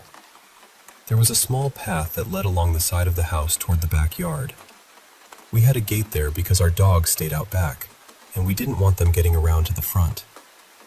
Off to the side, there was a bird bath, and near it was a holiday decoration we had recently put up. A large tree stood nearby, partly out of view. I kept staring toward the bird bath, because that was where the shadow seemed to vanish. Then something stepped into view. It was tall, too tall. A black figure, but not black like a person standing in darkness. It was black like the color itself had been pulled out of the world and poured into the shape of a body. Somehow, it also looked almost see-through, like the things behind it were being swallowed into it. I know that sounds like it doesn't make sense. It didn't make sense to me either. If it had reached its arms up, I honestly think it could have climbed onto the roof of our one-story house without trying very hard. But the part that scared me most wasn't even seeing it. It was the silence. The moment I noticed it, every sound disappeared. The ceiling fan above me, which usually rattled when it spun too fast, the air conditioner pushing cold air through the room, even the small sounds of the house at night. Gone. All I could hear was that sharp, ringing kind of silence that feels like it's pressing straight into your ears. I stared at it. I don't know how long, maybe a few minutes, maybe less. Then it looked at me. It didn't slowly turn its head. It didn't search around like it was trying to find me. Its head snapped straight toward my window, like it had known exactly where I was the whole time. It had dull yellow eyes. And then it smiled. Its teeth were bright, almost glowing against the darkness of its face. They looked unnaturally white, like they didn't belong to the rest of it. There's one part of this story I used to leave out whenever I told people. Not because I forgot it, but because it sounded too impossible. I thought the second I said it, people would decide I was making everything up. But after it smiled, it turned away. And then wings came out of its back. Not feathered wings, not anything beautiful or clean like you'd see in a movie. Its back seemed to twist and reshape itself, like its own body was forcing the wings out. They looked like flesh, raw and wrong. I don't know how something like that could fly. I don't know how any of it could exist. But I watched it crouch, leap into the moonlight, and lift off the ground. As it moved farther away, it started to look smaller, almost like a bird disappearing into the dark. I couldn't move. I couldn't call out. I just lay there, frozen. Then, the moment it was gone, the sound came back. The fan. The air conditioner. My brother snoring below me. Everything returned at once. Somehow, after all of that, I eventually fell asleep. I still don't know how. The next day, I told my family what happened. They laughed it off and said I probably dreamed it, or that I must have already been half asleep. And I get why they said that. At school, I had a bad habit of making up scary stories just to fit in when other kids were talking about strange things that had happened to them. So when I finally told the truth, no one really believed me. I don't blame them. And honestly, I don't expect everyone listening to believe me either. But I know what I saw. Dream or not, explainable or not, that night happened.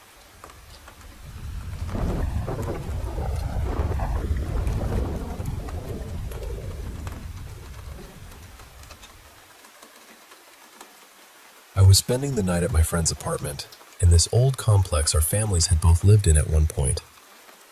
I must have been around 12, maybe 13, so a lot of the little details from that night are blurry now.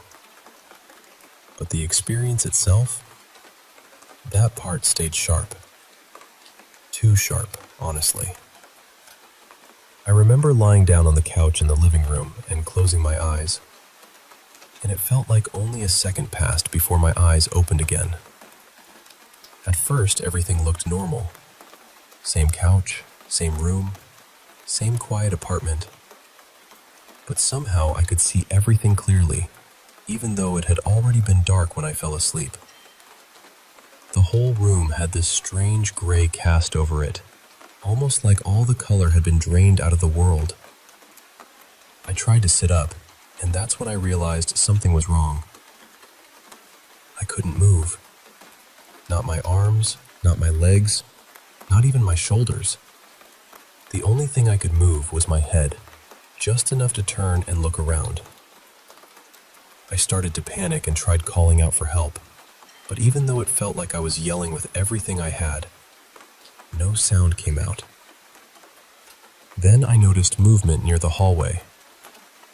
One by one, these figures started coming out from the dark.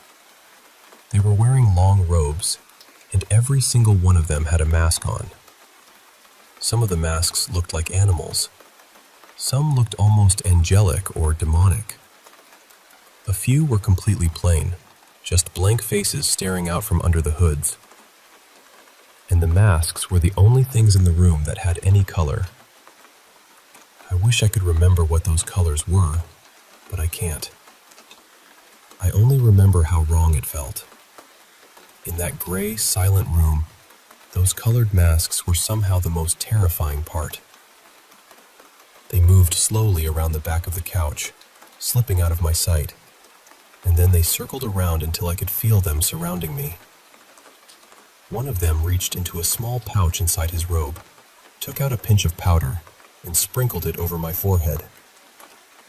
The moment it touched me, my head was forced back toward the ceiling. After that, I couldn't move anything except my eyes. Then they began chanting. At least, I think it was chanting.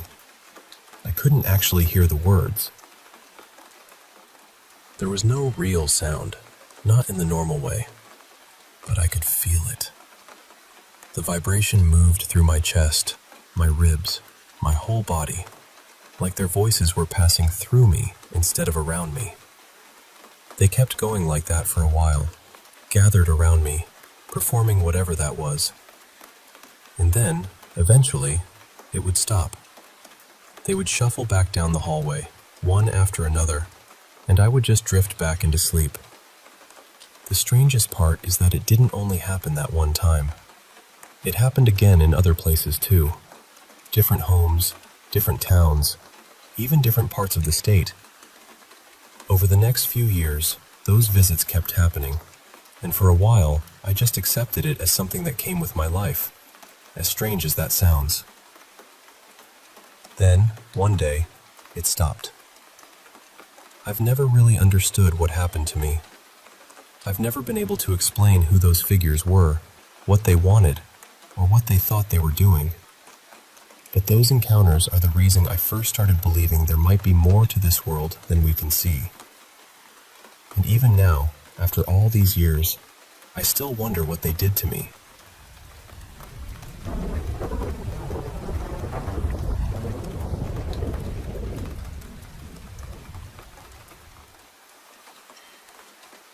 I'm 35 now, and I live by myself. For as long as I can remember, strange experiences have sort of followed the edges of my life. I don't say that dramatically. It has just always been there, like static in the background. When I was little, I had sleep paralysis a lot. Then, when I was around 19, I had one really vivid out-of-body experience that shook me pretty deeply. After that, the sleep paralysis slowly faded. I've always been curious and open-minded, but I want to be clear. I don't go looking for frightening experiences. I don't try to invite anything in. I'm just the kind of person who notices things, maybe too much sometimes. When I was 26, after a painful loss in my life, I moved to a different state on my own. I was not in a good place then. I was depressed, drinking too much, and trying to outrun a version of myself I didn't know how to sit with. I found a room in a shared house through a rental ad. That was where the genuinely unsettling things started. At night, we'd hear footsteps moving down the hallway when everyone was accounted for. A trash bin tipped over by itself. Kitchen drawers opened and shut. Small personal things would vanish, then show up somewhere ridiculous days later. Once, one of my housemates heard what sounded like someone sprinting across the upstairs floor, but nobody was up there. It scared all of us, not just me. That part mattered because it made me feel less like I was losing my grip. Eventually, I moved into another place, hoping that would be the end of it. But the oddness seemed to continue. On one of my first nights there, my roommate's ceramic bowls somehow shattered in the cupboard while we were asleep. The doorbell would ring even though it had been disconnected. A favorite hoodie of mine disappeared from my closet and turned up weeks later folded on a chair in the laundry room. My roommate, Daniel, lost a pair of socks he wore constantly, and months later they appeared right beside the front door, clean and neatly paired. I was frightened enough at that point that I went to see a psychic. I know some people will roll their eyes at that, and I understand. But at the time, I needed someone to tell me I wasn't doomed. She said she didn't believe anything was attached to me. She thought I was just sensitive to certain places, and that I had happened to move into 2 homes with activity. Whether that was true or not, it gave me room to breathe. Over the next year, I changed a lot. I leaned back into faith, started going to church, went to counseling, and quit a few habits that had been slowly hollowing me out. I moved again too. Little by little, the activity faded. It didn't stop all at once. It was more like a storm moving away until you realize you can't hear the thunder anymore. After that, I moved closer to family and people who loved me. Life became steadier. I've still had strange moments here and there, but nothing as intense as those years. That brings me to now. In my current home, on the 3rd night after I moved in, I woke up to the sound of glass breaking loudly in the kitchen. I got up expecting to find a shattered cup or a fallen picture frame, but everything was exactly where it should have been. Nothing broken, nothing out of place. Sometimes I catch hazy shapes or little distortions moving at the edge of my vision. That could be a health thing, and I'm not ruling that out. A few times, chess pieces on a side table have fallen over during the night. Once, my bed shook lightly around 4 a.m., though again, maybe there's a physical explanation. Another time, the fuse box door was shut before I went to sleep and wide open by morning. The strange thing is, I'm not really afraid now. I like this home. It feels peaceful to me. Whatever is happening, I don't feel threatened by it. These things are also spread out over years. They aren't constant. I have noticed they seem to happen more when I'm anxious. Weirdly, they also seem to increase when I meditate more often, even though I meditate to calm myself down. So I guess what I'm asking is this: why do these things keep happening? Do some people just notice odd things more than others? Are most people having strange experiences and simply brushing them off? Am I giving too much attention to random noises, shadows, and coincidences? And maybe most importantly, is there a way to make it stop?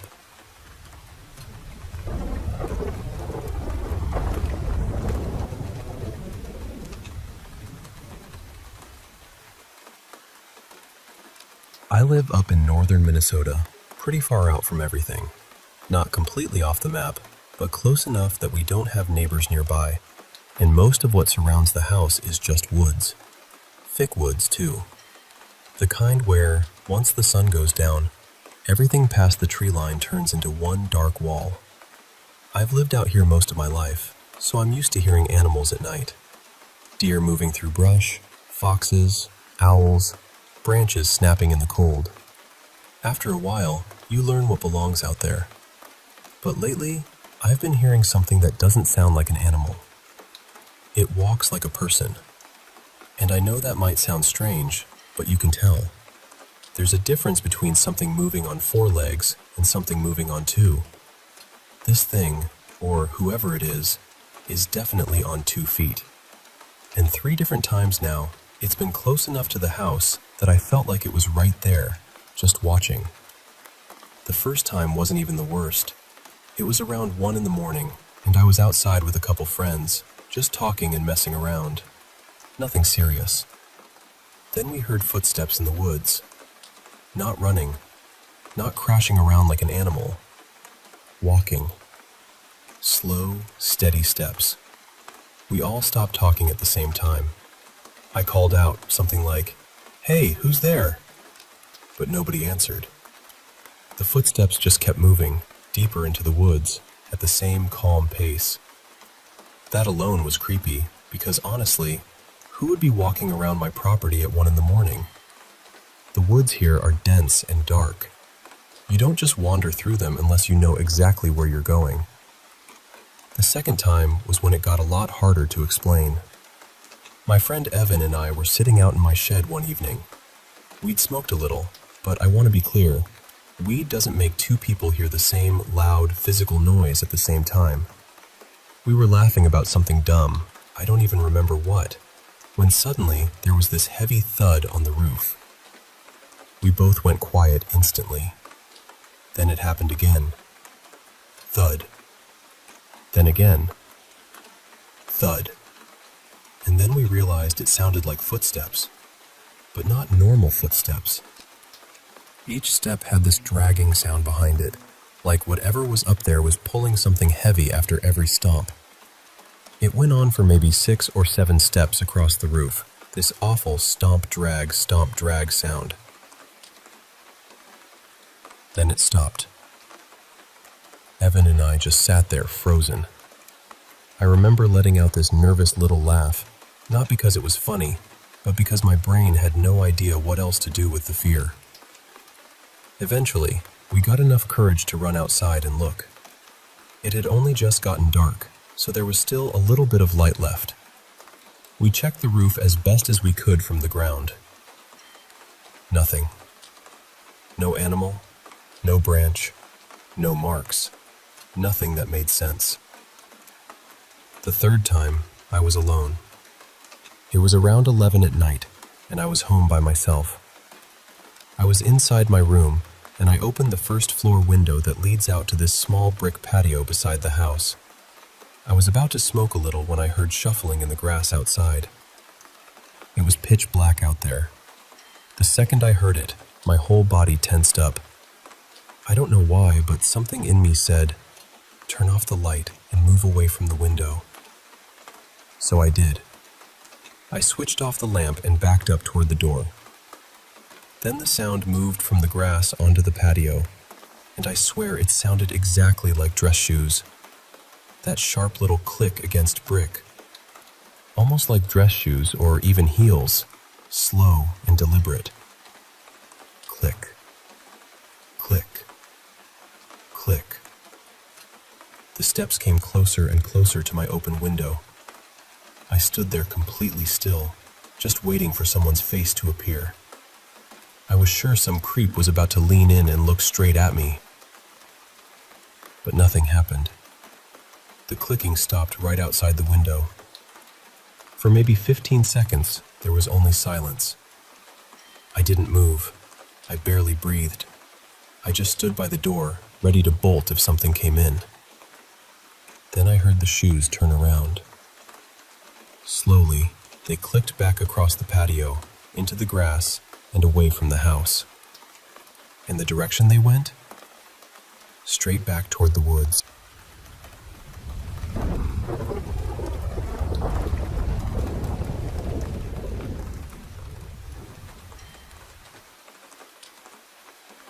I've always been a little skeptical when people talk about strange things that happen while they're asleep, or just waking up, or stuck somewhere in between.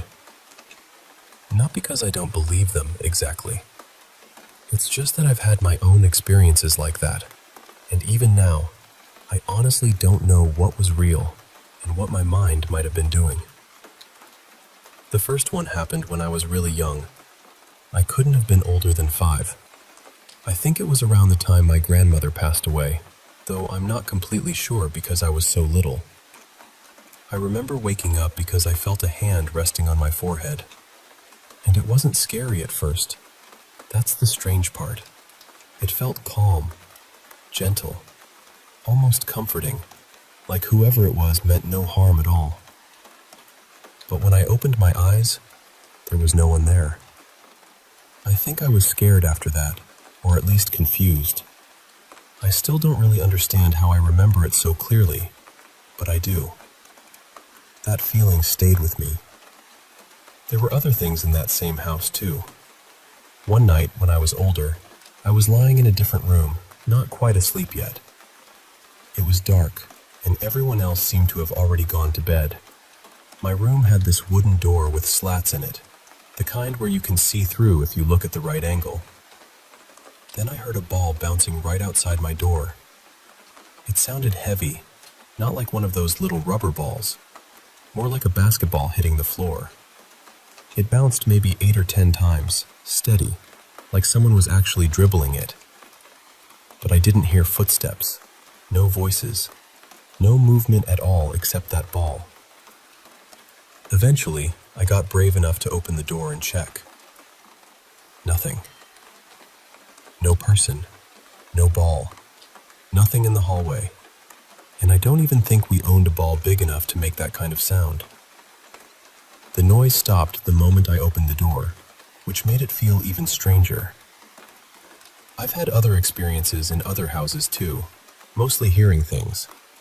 One happened in broad daylight, and another happened at night when I definitely wasn't trying to sleep yet. But I was only ever touched that one time, as a kid. I've never had sleep paralysis, at least not the kind where you can't move. But I have had moments where I was caught in that weird, half-awake state.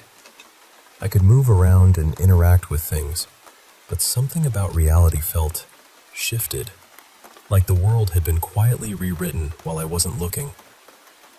The scariest time was one night when I woke up around 10 p.m. I think I had fallen asleep early. I went upstairs, maybe because I heard someone in the kitchen. I'm pretty sure it was my dad. The lights were mostly off, except for the kitchen and my parents' room. My dad greeted me, though I don't remember what he said. I think he noticed right away that something was off with me. I leaned against the counter, and then suddenly, everything changed. I didn't recognize him as my dad anymore. I didn't hear a voice telling me anything, but I just knew, somehow, that he had kidnapped me. In my mind, he wasn't my father. He was my kidnapper. He asked if I wanted water, and I said yes, but the whole time I was planning how to escape. Our kitchen had a door leading out to a deck above the driveway. The driveway was below, concrete, probably around 20 feet down. When he turned around to fill the glass, I ran for the deck door, opened it, and started climbing over the railing. I had one leg over. I really believe I would have jumped. Then my dad screamed my full name. Not my nickname, my full name. And that snapped me out of it instantly. It was like I got pulled back into my body. Suddenly he was my dad again, and the world was normal. I remember feeling embarrassed because he had yelled so loudly that the neighbors probably heard. But honestly, he saved my life that night. I still don't know what that was. Sleepwalking, maybe? Some kind of half-dream state? I remember everything, which is what makes it so unsettling. The only time I ever saw something physically move was when I was in bed watching Netflix. I wasn't falling asleep. I was just awake, lying there. I had a plant on my windowsill, and suddenly it flew off like someone had smacked it hard. Dirt went everywhere. That one I can maybe explain. My phone was plugged in, and it's possible the charger cord somehow caught behind the pot and pulled it down.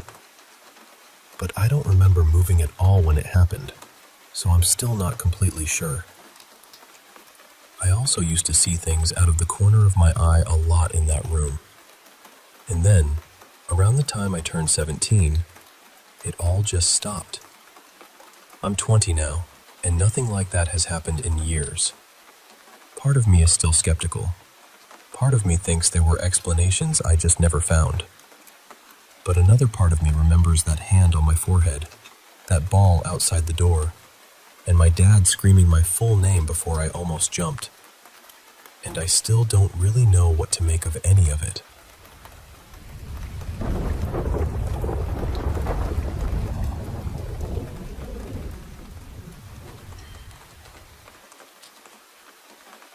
I'm 27 now, and there's one memory from when I was little that has stayed with me so clearly.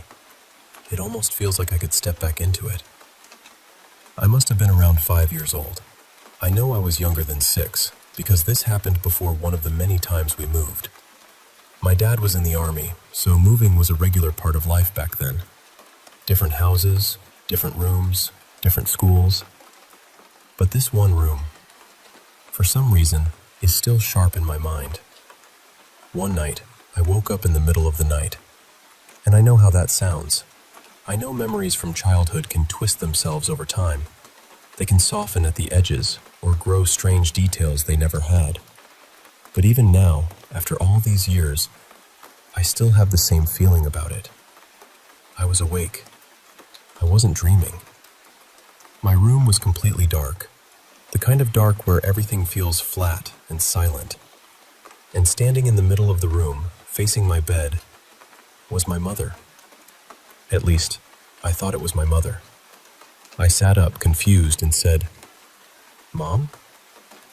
She didn't answer. Now, if this happened to me today, I think my blood would turn to ice. But I was just a little kid, and to me, it was simple. My mom was in my room. So I wasn't afraid at first. I climbed out of bed and walked toward her. I kept saying, "Mom?" softer each time, waiting for her to look at me or say something. But as I got closer, I realized something was wrong. She wasn't standing on the floor. She was floating a little above it, facing my bed, completely still. Her eyes weren't on me. They seemed fixed on the spot where I had been lying, almost like she was looking through the bed rather than at it. Her arms were slightly out from her sides, not stiff exactly, but open, in a way that reminded me later of paintings of saints or angels. Her feet didn't touch the carpet at all. And the strangest part was that she looked faintly transparent, with this pale blue glow around her, like moonlight passing through glass. I remember walking around her, slowly, trying to understand what I was seeing. I kept asking, "Mom, "What are you doing?" But she never moved. She never blinked. She never turned her head. After a while, the feeling in the room changed for me. I still wasn't exactly scared, not in the way I would be now, but I knew something was off. Something about it felt too quiet, too still, too strange for a child's room in the middle of the night. So I went back to bed. That's the part that almost makes me laugh now, honestly. I didn't scream. I didn't run. I just decided I didn't like it anymore, climbed back under the covers, and went to sleep. The next morning, I asked my mom why she had come into my room during the night. She looked completely confused and told me she hadn't. So I told her what I saw. She still remembers me asking her about it even now, and she still says the same thing. She never came into my room that night. I don't know what I saw. Maybe I was half asleep. Maybe my little brain created something so vivid that it became a memory. I understand all of that. But the memory has never faded, and it has never felt like a dream. It still feels like something I actually saw.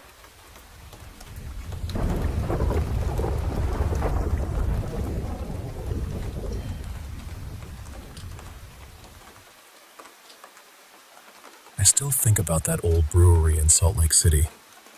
I used to go to Utah every summer, almost like a little ritual.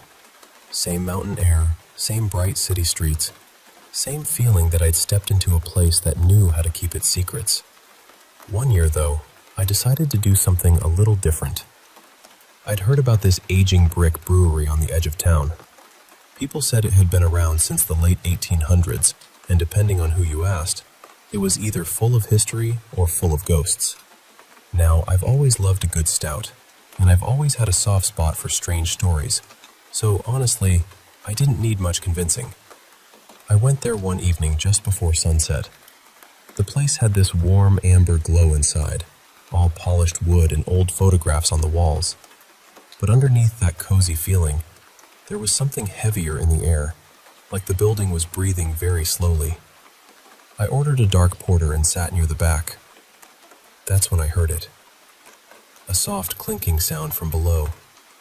Not loud, not dramatic, just the faint sound of glass bottles touching each other somewhere under the floor. I asked the bartender, a man named Brenner, if someone was working downstairs. He looked at me for a moment, then said, "Not tonight." Of course, that was exactly the sort of answer that sends a foolish person straight toward a cellar door. And I was that foolish person. I went down slowly. The steps were narrow, the air damp and cold. By the time I reached the bottom, I could see rows of old barrels resting in the shadows. Then I heard humming. It sounded like a song, but an old one. The kind of tune you feel more than recognize. And then I saw him. A tall, dim figure standing between the barrels. He wasn't solid, not exactly. More like smoke trying to remember the shape of a man. I froze. He turned slightly, just enough for me to feel like he knew I was there. Then the humming stopped. A second later, he was gone. I nearly tripped over my own feet getting back upstairs. Brenner didn't look surprised at all. He just poured me another drink and said, "You met Elias. Used to brew here, long before any of us were born." After that, I came back every summer. Not just for the beer, though I won't pretend that didn't help. I came back because somewhere along the way, that strange little haunting started to feel familiar, almost friendly. The next year, I brought my son Nolan. He was old enough to love ghost stories, but young enough to still believe the world had hidden doors in it. I told him a little about the brewery, not too much, just enough to make his eyes go wide. That night, we sat in the same dim corner. We had our drinks, mine a porter, his just a root beer in a glass bottle, and we waited. Sure enough, when the room got quiet, the clinking started again. Nolan looked at me and whispered, "Is that him?" I nodded. We went down together, his hand wrapped tightly around mine. The cellar was colder than I remembered. The kind of cold that touches the back of your neck first. And there, a among the barrels, Elias appeared again. This time, he didn't vanish. He stood still. Then slowly, he lifted one pale hand. Nolan, trembling a little, lifted his hand and waved back. And I swear to you, the humming changed. It became softer, warmer, almost happy. For years after that, the brewery became our place. Every summer, Nolan and I would visit. We'd sit upstairs, wait for the cellar song, then go down and listen. It became one of those family stories people ask you to retell, even though they already know every part. But one summer, everything felt wrong. The brewery was quiet when we arrived. Too quiet. Even Brenner, who usually greeted us with some dry little joke, barely said a word. When we went downstairs, the cold was sharper than usual. Elias was there, but he didn't look the same. His shape flickered badly, like a lantern about to go out. And instead of humming, he made this low, rough sound. A growl. Then the lights went out. Nolan grabbed my arm. I could hear him breathing in the dark. The growling moved around us, circling closer and closer. Something brushed past my shoulder, cold as river stone. Then, all at once, the lights came back. The cellar was empty. We left without speaking. That night, Nolan got sick. At first, I thought it was just exhaustion, maybe a fever. But then he became pale and weak. He stopped eating. He slept too much, and when he woke, he looked frightened, though he couldn't explain why. Doctors ran tests. Nobody had an answer. A few nights later, I woke from a dream so vivid, it felt less like sleep and more like being summoned. Elias was standing at the foot of my bed. He pointed toward the brewery. Then he disappeared. I went back alone before dawn. The building was locked, but the cellar door inside was open. I know how that sounds, but it was. Waiting for me. Downstairs, Elias stood in the corner near an old barrel I'd never noticed before. He pointed to it. Inside, beneath a layer of dust and splintered wood, I found a small iron amulet on a broken chain. The moment I picked it up, my whole arm went numb. I understood then that whatever had followed us home, whatever had wrapped itself around my son, was tied to that thing. Elias wasn't warning me away. He was asking me to end it. I held the amulet up, and the cellar seemed to bend around me. Elias recoiled, his shadowy form twisting and tearing at the edges. I threw the amulet as hard as I could against the stone wall. It shattered. The sound that came after was awful. Not loud exactly, but deep, like the building itself had cried out. Then Elias vanished. When I got home, Nolan was sleeping peacefully for the first time in days. By morning, his fever had broken. Within a week, he was himself again. The strangest part was that he didn't remember the last visit to the brewery. Not the cellar, not the growling, not Elias. And I decided not to remind him. I still go back to Salt Lake City now and then.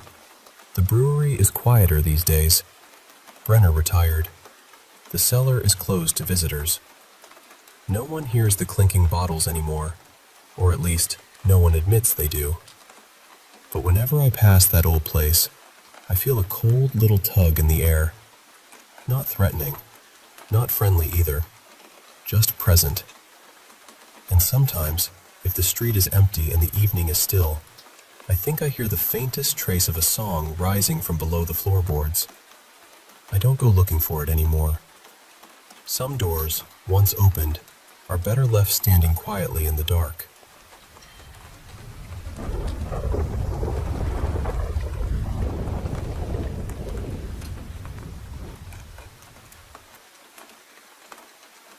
I want to tell you about something that happened to my husband, Daniel, and me a few years back, because honestly, we still talk about it. We had taken a trip through Napa Valley, the kind where you rent a car, start up near the top of the valley, and slowly make your way down over a few days. We stayed in different little towns, bouncing between B&Bs and rental cottages, just enjoying the whole rhythm of it. One night, we stayed in this beautiful old house. It was one of the original homes in that town, and it had so much character. The hosts were lovely, genuinely warm people, and that evening we sat out on the porch with them for a while, talking and laughing. It felt peaceful. Nothing about the place felt strange at all. We went to bed around midnight. Our room was on the ground floor. When you walked in, there was a little sitting area to the left with a fireplace, a couple of old chairs, and some antique music stands with instruments nearby. To the right was the bed, and past the bed was the bathroom, with a dresser tucked into the corner near the door. Sometime in the middle of the night, I woke up. Not fully, at first. I was lying on my right side, facing the bathroom, in that foggy space between sleeping and waking. I had that feeling that something had disturbed me, but I couldn't figure out what. I opened my eyes for a moment, and I saw a woman standing in the corner near the dresser. She was just a shape at first, but I could make out what looked like an old-fashioned dress, the kind with a fuller skirt. I remember feeling this little flicker of fear, but because I was still half asleep, I told myself I must be dreaming. So I drifted again. Then I opened my eyes a second time. This time, I saw the clock on the table beside me. I noticed the time, and right after that, I realized there was a woman's hand resting against her skirt right next to the bed. That is the part I can still see clearly. It wasn't vague or blurry. It was thin, bony, veiny, almost delicate in this unsettling way.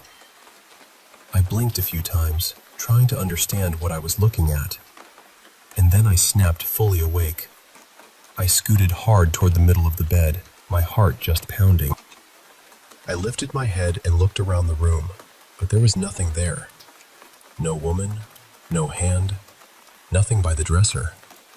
I realized I needed to use the bathroom, and after a few minutes of lying there trying to calm myself down, I convinced myself it had just been a wine dream. We had been in Napa, after all. It was easy enough to blame the wine and my half-asleep brain. But I still couldn't make myself get out of bed right away. When I finally did, I practically launched myself from the mattress to the bathroom door, flipped the light on, and shut the door behind me. I stayed in there for several minutes just breathing, telling myself I was fine. When I got back into bed, though, I moved closer to Daniel and pulled the covers up like I was 5 years old again. The next morning, we were lying there with coffee, slowly waking up and getting ready to go down to breakfast. Daniel looked over at me and said, "I had the weirdest dream last night." I asked him what happened. He said, "I thought I saw a woman in an old dress with a big skirt standing over by the fireplace. I watched her for a second, and then she came around the chair and started walking toward me. I sat up, and she was gone."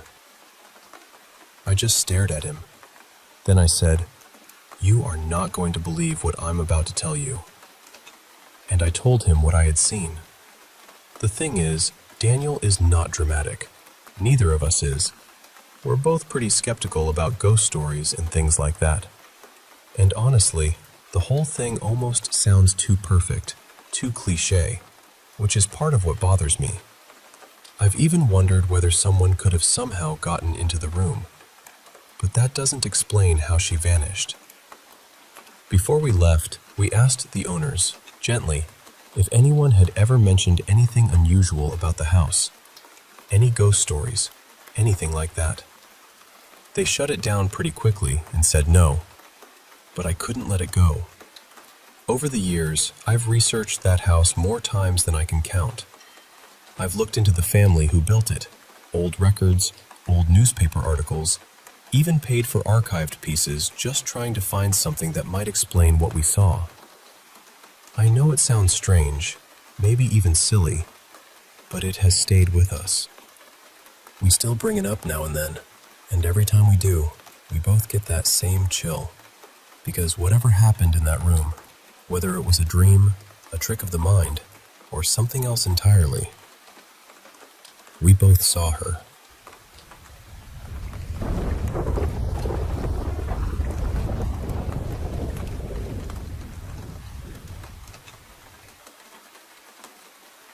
So I grew up graduating from this tiny little town in upstate New York, right around the Thousand Islands region. And yes, before anyone asks, like the salad dressing, it was invented around there. It's the kind of place where there's more field, forest, and river than there are actual people. If you stand in the right spot and look across the St. Lawrence River, you can see Canada sitting there like it's just part of the neighborhood. I moved there during my junior year of high school, and it didn't take long to learn where everyone went in the summer. The spot was Barker's Cove Beach, out near Cape Vincent.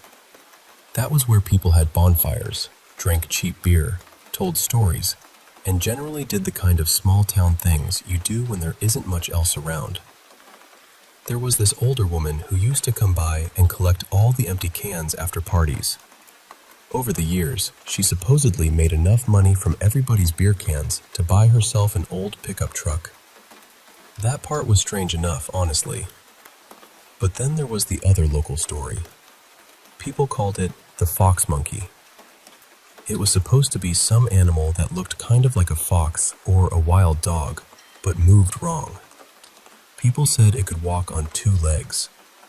Some claimed they had heard it out by the beach at night, rustling around or making noises that didn't sound like anything normal. Back then, I thought it was ridiculous. My high school boyfriend, Connor, who I really should have broken up with much sooner, was the first person who told me about it. He swore he'd heard strange sounds out there late at night. There was also a man who camped around that area for a while, and he supposedly said he had seen odd things near the tree line after dark. I didn't buy any of it. Not really. I mean, small towns run on rumors, boredom, and somebody's cousin claiming they saw something weird behind a barn. A few years later, though, I was in my early 20s, driving around with my two best friends. We had met a couple of guys from out of town, and we were showing them the area. Somehow, as those drives always do, we ended up out by the beach after dark, then taking the back roads away from it. Everyone in the car was laughing and talking. Nothing felt strange. It was just one of those late-night drives where the road is empty, the woods are pressed right up against you, and the headlights feel like the only thing keeping the dark from swallowing the car. Then we saw eyes on the side of the road. That familiar flash, that little glint animals get when your headlights catch them. And when you live somewhere rural, your body reacts before your brain does. You slow down, because everybody has either hit a deer, almost hit a deer, or knows someone with a dented hood because of one. So I slowed down. At first, I thought it was a small coyote, maybe a strange-looking dog. It was low to the ground, about that size, with dark, thick fur that looked longer than normal. It moved across the road in front of us, and nobody really said anything because there was nothing too unusual about it. Not at first. But when it reached the other side of the road, it stopped. Just stopped. And then it stood up. Not rearing back like an animal startled by headlights, not hopping or scrambling. It stood up on two legs and walked away into the dark like a person. The whole car went dead silent. For a few seconds, nobody breathed. Nobody laughed. Nobody tried to explain it. Finally, I said, "Did anyone else just see that?" And every single person in the car answered at once, all in different versions of, "Yeah, what the hell was that?" We drove off pretty fast after that. Nobody wanted to get out. Nobody wanted to investigate. There was no brave movie moment where somebody grabbed a flashlight and went into the trees. Absolutely not. We were done. My two best friends and I still talk about it to this day. And the strange part is, our memories have never really changed. We all remember the same thing. An animal-shaped thing crossing the road, stopping, standing upright, and walking off on two legs. We still call it the fox monkey, mostly because that was the only name we ever had for whatever it was. I don't know what we saw that night. I really don't. It never came toward us. It never made a sound. It didn't threaten us in any obvious way. But somehow, that almost made it worse, because it just walked away like that was normal. And all these years later, I can still see it in the headlights.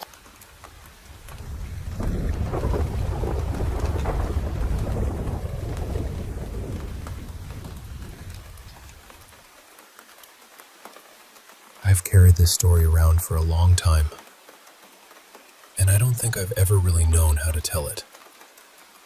My father passed away almost 2 years ago. It happened after a short, brutal fight with anaplastic thyroid cancer. He was diagnosed in late summer of 2020, and everything after that moved so fast, it still feels unreal sometimes.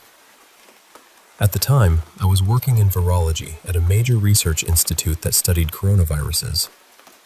When the pandemic started unfolding, my colleagues and I were watching it closely, not from a distance, but right in the middle of the scientific machinery trying to understand it.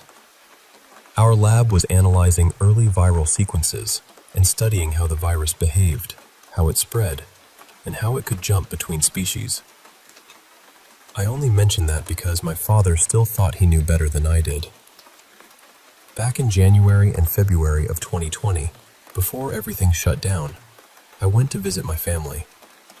There was still a lot of public debate about whether the virus was really dangerous or whether everyone was overreacting. During that visit, I remember hearing my father, along with my aunt and uncle, say things like, "It's not going to be that bad here. We're cleaner. We're more advanced. This is just politics. They're trying to scare people and wreck the economy." I was younger then, and honestly, less patient. Today I might have let it go, but back then I pushed back hard. I told them the early data looked serious. I told them the few confirmed cases in the US probably meant it was already spreading. I told them that kind of overconfidence could cost people their lives. They laughed at me. Not cruelly at first, but enough that it stung. Enough that I remember it. Later that night, after drinks had been poured and everyone had drifted into their own conversations, I ended up alone with my dad in the heated pool. It was late, maybe around 1 in the morning. We were both floating there, drinking scotch, talking about the world, the news, politics, the virus, all of it. My father and I had already grown apart by then. After college, our views had split sharply. He had moved deeper into conspiracy thinking, and conversations with him had become harder. He could be charming and funny 1 minute, then angry and cutting the next. That night, I repeated some of what I had said earlier. I probably shouldn't have. He got louder, then sharper, then cruel. He started saying things about me, about my wife, about the way I lived my life. His voice rose until he was shouting, even though I was only a few feet away. I remember thinking, the neighbors are going to hear this. Then I remember thinking something worse. He might actually hit me. And then something changed. I was looking right at him, and suddenly he didn't look like my father anymore. The first thing I noticed was his mouth. My dad had been a dentist. He cared about teeth. His were always straight, white, perfect. But in that moment, they looked dark, almost black. His lower teeth seemed jagged, uneven, wrong. His gums looked pale, like the color had drained out of them. Then his whole face seemed to shift. His eyes looked sunken. The skin under them sagged into deep, heavy shadows. Every line in his face became exaggerated, like age had rushed into him all at once. His expression twisted while he kept yelling, and I stopped really hearing the words. I was just watching him. Then I looked down at his neck and chest. They looked dark too, nearly black in places, and not in a way that made sense with the pool lights or the shadows from the deck. The water suddenly felt colder. His voice dropped lower. It got louder too, but not in a normal way. It had this heavy, gravelly sound that made my stomach tighten. He kept talking, but what he was saying stopped making sense. It was like anger had taken the wheel, and whatever was speaking through him was just pouring out poison. The whole pool area seemed to dim. Finally, I interrupted him. I think I said, "Wait, what?" And just like that, he stopped. He smiled. Then he said something casual, something like, "Well, that's probably what people are going to argue with you about anyway." The darkness lifted. His face looked normal again. The pool lights seemed brighter. His voice went back to being his voice. He started joking, easing the tension, acting like the last few minutes had never happened. But they had happened. I sat there trying to understand what I had just seen. Maybe it was alcohol. Maybe it was stress. Maybe I was finally seeing a part of him clearly that I had avoided looking at for years. But the physical details were so vivid. The teeth, the face, the cold water, the voice. I can still feel it when I think about it. Part of me wondered if the hate coming out of him had opened some kind of door, like something dark had found a way in. 4 months later, he started having strange symptoms in his throat. He blamed it on wearing N95 masks at work. A month after that, his voice began to go. Not long after, we found out he had an aggressive thyroid cancer. There was a large tumor on his thyroid, and it had already spread to his lungs and spine. For a while, after treatment, they said there was no new cancer detected. But with that kind of cancer, clear never really means cured. The radiation damaged his throat badly. He developed an infection in his neck and went septic. Then a feeding tube placement went wrong and injured his bowel, which led to emergency surgery. After that, a clot in his neck broke loose.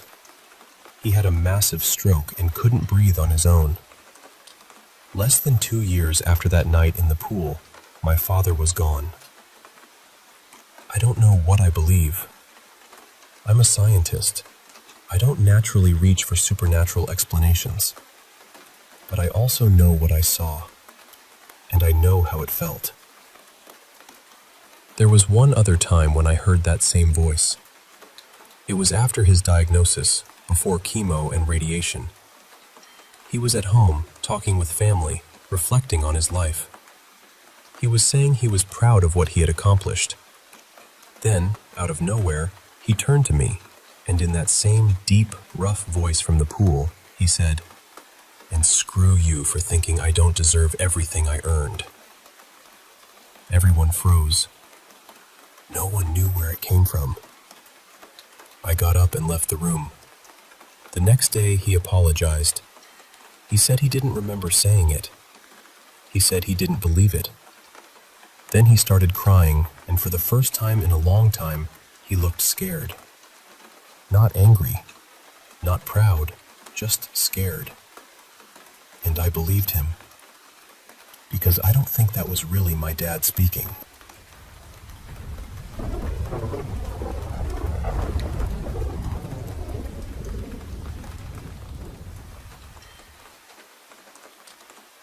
I'm 30 now, and the first time this happened was back in 2012, during my first year of college. I was stuck on campus over a long holiday weekend because I was on academic probation and had a mountain of work to catch up on. My roommates had all gone home, so the dorm was unusually quiet. That kind of quiet that feels bigger than the room itself. That night, I finished my assignments, scrolled through my phone for a while, and then got hit with this strange, heavy tiredness.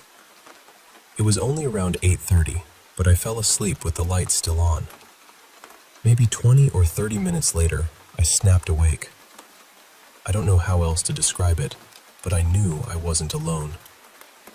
My bed was lofted above my desk, so when I rolled over and looked down into the middle of the room, I saw something curled up on the floor.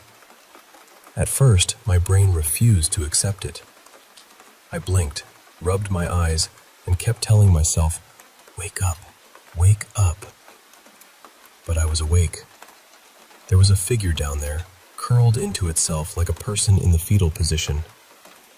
After a few seconds, it seemed to realize I was looking at it. Then it slowly stood up. I froze. It looked human, but only in shape. No face, no hair, no clothes, no details at all. Just this cloudy, opaque human form.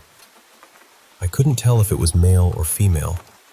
It was maybe 5'10", and it started moving toward me. I didn't feel hatred from it exactly. I didn't feel some obvious evil pouring off it. But I also had no interest in finding out what it wanted. The worst part was that it was between me and the door. I yelled at it to stop. It kept coming.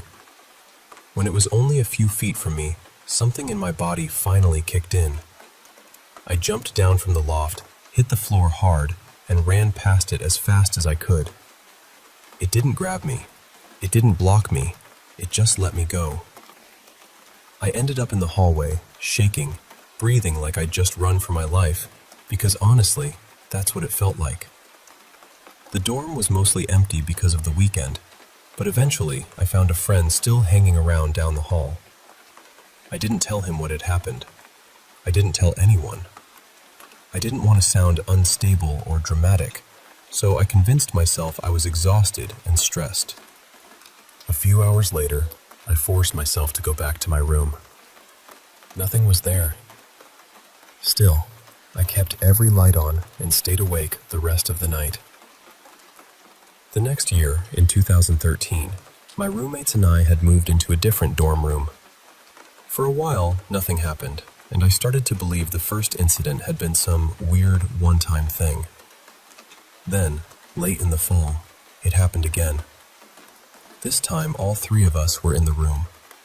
It was a school night, and we had just started falling asleep when that same uneasy feeling washed over me. I opened my eyes and turned my head. The figure was there again, standing near the head of my bed, reaching up toward me. I lost it. I yelled and woke my roommates. One of them flipped on the light, and the second the room lit up, the figure was gone. My roommates were annoyed, which I honestly understand. They told me I was imagining things and needed to sleep. But I knew what I'd seen. It happened 2 more times during college. The last college incident was during my senior year. I woke up with that familiar dread sitting in my chest. My closet door was open, and when I looked into it, the figure was standing inside. Just standing there. I stared at it and tried to talk myself down. I told myself it was my imagination. I told myself fear was making shapes out of shadows. Then it stepped out of the closet. That broke whatever calm I was pretending to have. I shouted at it, told it not to come any closer, and then it vanished. After graduation, I joined the military. I honestly thought leaving that old dorm behind would end it. I told myself it was college stress, lack of sleep, bad mental health. Whatever explanation made the world feel normal again. But it didn't stop. By then, I was engaged to the woman who's now my wife, and we had 2 dogs. We moved to Florida for my first duty station, and the experiences followed me there. Different apartments, different houses, same feeling. Usually, it started with the dogs. They would growl at the bedroom door, low and serious, the way dogs do when they sense something they do not like. Then I would see one of the figures. My wife would wake up to me shouting at something she couldn't see, telling it not to come closer, telling it to leave us alone. That frightened her badly, and I can't blame her. From her side of it, I was yelling into empty space. But from my side, something was there. Each time, it seemed to get a little closer before disappearing. It never touched me. Not then, but it always came near enough to make my whole body go cold. And it didn't feel like the same figure every time. That's hard to explain, but each one had a different presence. Over time, they felt darker, heavier, more hostile, like something was being drawn to me. This happened several times between 2017 and 2019. Then came the last encounter, in 2020. My wife was pregnant with our son, and I was about a month away from deployment. I was doing pre-deployment training, not sleeping great, carrying more stress than I probably admitted.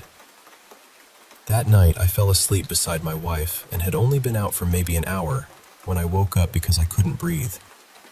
I felt hands around my throat. There was weight on my chest. At first, I didn't even think shadow person. I thought someone had broken into the house and was attacking me. I struggled. I fought. I could feel it. I swear I could grab it. I wrestled with whatever it was until I felt like I got the upper hand. Then it dropped to the floor and crawled under the bed. My wife was awake by then because I'd been thrashing around. I was in full panic, looking for something to use as a weapon, telling her to get out of the house and call the police. She wouldn't leave. She kept telling me it was a bad dream. I looked under the bed. There was nothing. No intruder, no figure, nothing at all. I was embarrassed, but more than that, I was terrified. My wife said it was probably stress from the deployment coming up, and honestly, maybe it was. I staged the house anyway, because at that point I needed to do something, even if it was only for my own peace of mind. That was the last time it happened. I haven't seen anything like that since. I know there could be a psychological explanation. I understand how unbelievable it sounds. I don't tell many people this story unless they already believe in things like this, because if someone told it to me, I'm not sure I'd believe them either. But I know what I experienced. I know how awake I felt. I know I don't sleepwalk. I've never had sleep paralysis. Every time I was fully conscious, fully aware, and absolutely terrified. Maybe it was stress. Maybe it was something else. All I know is that for years, something kept coming closer. And then one night, it finally touched me.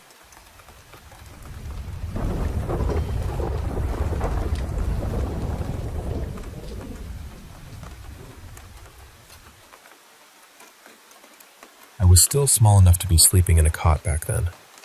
Most nights, my mom, my dad, or my older sister would put me to bed, tuck me in, and leave the door open with the hallway light on. And almost every time, the second they walked away, I would see him. There was this full-body shadow standing in the corner of my room, right near the door. My wardrobe was in that corner too, and that's where he would always be. It was strange, because even with the hallway light shining in, that whole patch of the room looked darker than it should have, like he was soaking up the light around him. I was terrified of him. He never spoke. He never moved at first. He just stood there, facing me, watching me from the corner while I was supposed to be sleeping. Most nights, I couldn't even lie down. I'd just stare at him from the cot, completely frozen, until I finally got the courage to climb out and run past him. I'd sprint downstairs and cling to whoever was there. My mom, my dad, my sister, anyone. I'd hold on and refuse to let go, because downstairs felt safe. But even after they brought me back up, it could happen again the same night. I'd see him in the corner, panic, climb out, and run. Then one night, something different happened. I remember falling asleep pretty quickly, which wasn't normal for me. Then I woke up with this strange feeling. The only way I can explain it is that I felt light. Not dizzy, not sick. Just light, almost weightless. I opened my eyes, and the shadow man was closer than usual. Every time I blinked, he seemed to move nearer, slowly, quietly. But the strange thing was, I wasn't scared this time, not even a little. I blinked again, and he was leaning over the cot, reaching toward me. Then I felt myself being lifted. It was gentle, warm. I remember feeling safe, which still feels odd to say, because this was the same figure that had frightened me so many nights before. He lifted me out of the cot and held me near his face. But there was no face, just darkness, featureless, pitch black. He held me there for a few seconds, almost like he was looking at me. Then he placed me softly back into the cot. I opened my eyes one more time and saw him moving back to the corner where he always stood. After that, I fell asleep. I didn't see him again for a couple of years. The next time, I was walking from the kitchen toward the living room. It was the middle of the day and the lights were on.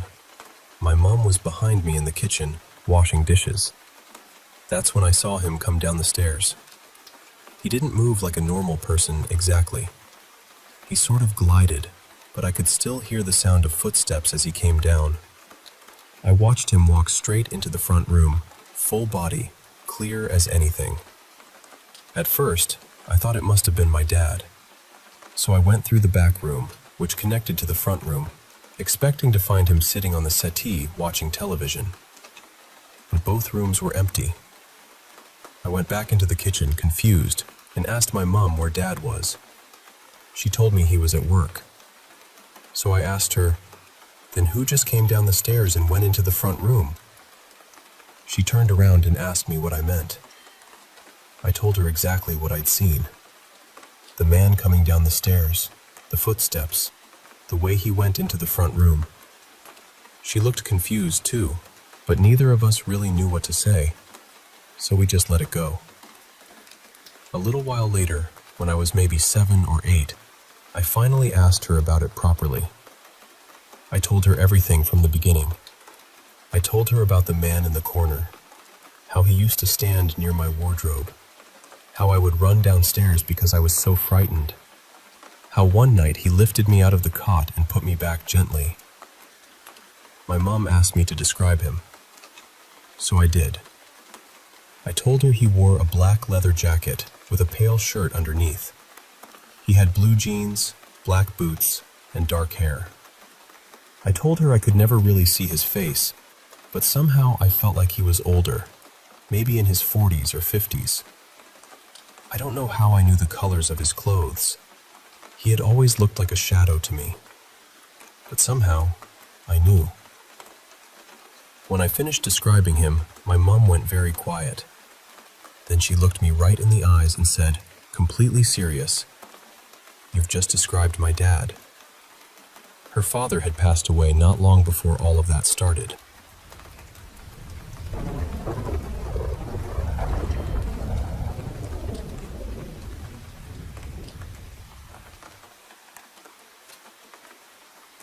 I was 9 years old, the first time something happened that I couldn't explain. And honestly, after that, I never really stopped believing. I'm 30 now, and in all these years, I've had enough strange moments that I don't really try to talk myself out of them anymore. Some people might call them coincidences. I don't think they were. That first one happened early in the morning. I was sitting at the family computer, just doing whatever 9-year-olds did back then, probably playing some little game or clicking around online, when I heard a sound off to my left. It was soft, but heavy, almost like someone letting out a tired breath. I turned my head, and standing there was my Uncle Caleb, which made no sense at all, because he wasn't supposed to be at our house. He looked right at me, gave me this small wink, and then he was just gone. Not walked away, not stepped out of the room. Gone. It happened so quickly that I just sat there thinking, okay, I imagined that. I had to have imagined that. But about 2 hours later, my mom and my aunt came over. My mom didn't live with us at the time, so seeing them show up together already felt serious. They told us my uncle had passed earlier that morning. He'd been fighting stage 4 lung cancer, and we all knew he was sick, but I still wasn't ready to hear it. My dad and I spent a lot of time at my mama's house, and my uncle lived with her, so I had gotten really close to him. I still believe that was him coming to tell me goodbye. When I was 13, something else happened. Across from our house, there were woods with all these winding four-wheeler trails. I used to ride my bike out there, usually with a girl from the neighborhood. But one afternoon, I decided to go alone, which, looking back, was not my brightest little wilderness moment. I had been riding for maybe 20 minutes when this man suddenly came out from between the trees. He was dressed in camouflage, like hunting clothes, and he started yelling at me to get out of there. He sounded angry. Really angry. I figured he was hunting and thought I was scaring off deer or something. So I turned my bike around fast and started pedaling back the way I came. But when I glanced over my shoulder, he was gone. There was nowhere he could have ducked into that quickly. No turn, no hidden path close enough. Nothing. 1 second he was there, yelling at me, and the next second, the woods were empty. The next day, there was a local news story about a bear attack in that same stretch of woods, just farther out than where I had been riding. I still think something, or someone, was getting me out of there. At 15, my friends and I made the very classic teenage decision of doing something we had no business doing. We played with a Ouija board. None of us took it seriously. We were laughing, asking ridiculous questions, accusing each other of moving the planchette. It felt silly at the time, like a sleepover game with a spooky costume on. But after that night, things started happening around the house. I'd wake up and find faucets running. I'd hear footsteps when nobody else was moving around. Sometimes, very faintly, I'd hear whistling. Not loud, not enough to prove anything to anyone. Just enough to make your stomach tighten. That went on for months. I never reacted to it. I didn't yell. I didn't ask questions. I didn't give whatever it was any attention. And then one day, it just stopped. Maybe it got bored. Maybe it moved on. I don't know. I was just grateful when the house felt quiet again. When I was 26, I was volunteering as the secretary at a church. The church building was old and huge, and I never liked being there by myself. There was this constant feeling, this pressure almost, like I was being watched from somewhere I couldn't see. I heard footsteps above me more than once, even when I knew nobody was upstairs. One Saturday, I went in alone to redo the bulletin board. I was in the office printing things and talking to my sister on speakerphone when suddenly I heard loud voices coming from the hallway. Not a whisper, not pipes. Voices. My sister heard them too. She immediately asked, "Who is that?" I told her I'd call her back because I assumed someone had come in, probably the pastor. I stepped into the hall. Nobody was there. I went downstairs, checked the entrance, looked outside to see whose car was parked there. Only mine. So I called my sister back and kept her on the phone while I walked through the church, checking rooms. I didn't find anyone. But when I stepped into the sanctuary, I heard heavy footsteps coming from the balcony. I looked up. Nothing. No person. No movement. Just that awful feeling, like the building itself was holding its breath. I did not finish the bulletin board that day. I left. And then, when I was 30, something happened at home. My oldest son had a karaoke machine in his room. My husband and I were having a date night, so both of our kids were staying with my mother-in-law. Sometime in the middle of the night, that karaoke machine turned on by itself, absolutely blasting music. And his bedroom light was on. I know that light had been off. I know it. My husband went in, unplugged the karaoke machine, and turned the light off. I stayed awake after that because there was no part of me that was going back to sleep like a peaceful little woodland creature after a haunted karaoke concert. The strangest part was, that machine hadn't even been used in months. Then the next night, I woke up to loud banging downstairs. Hard bangs, not the house settling, not a little creak. Loud enough that I shook my husband awake, genuinely confused about how he had slept through it. But as soon as he woke up, the banging stopped. It didn't happen again that night. I still don't have neat explanations for any of it.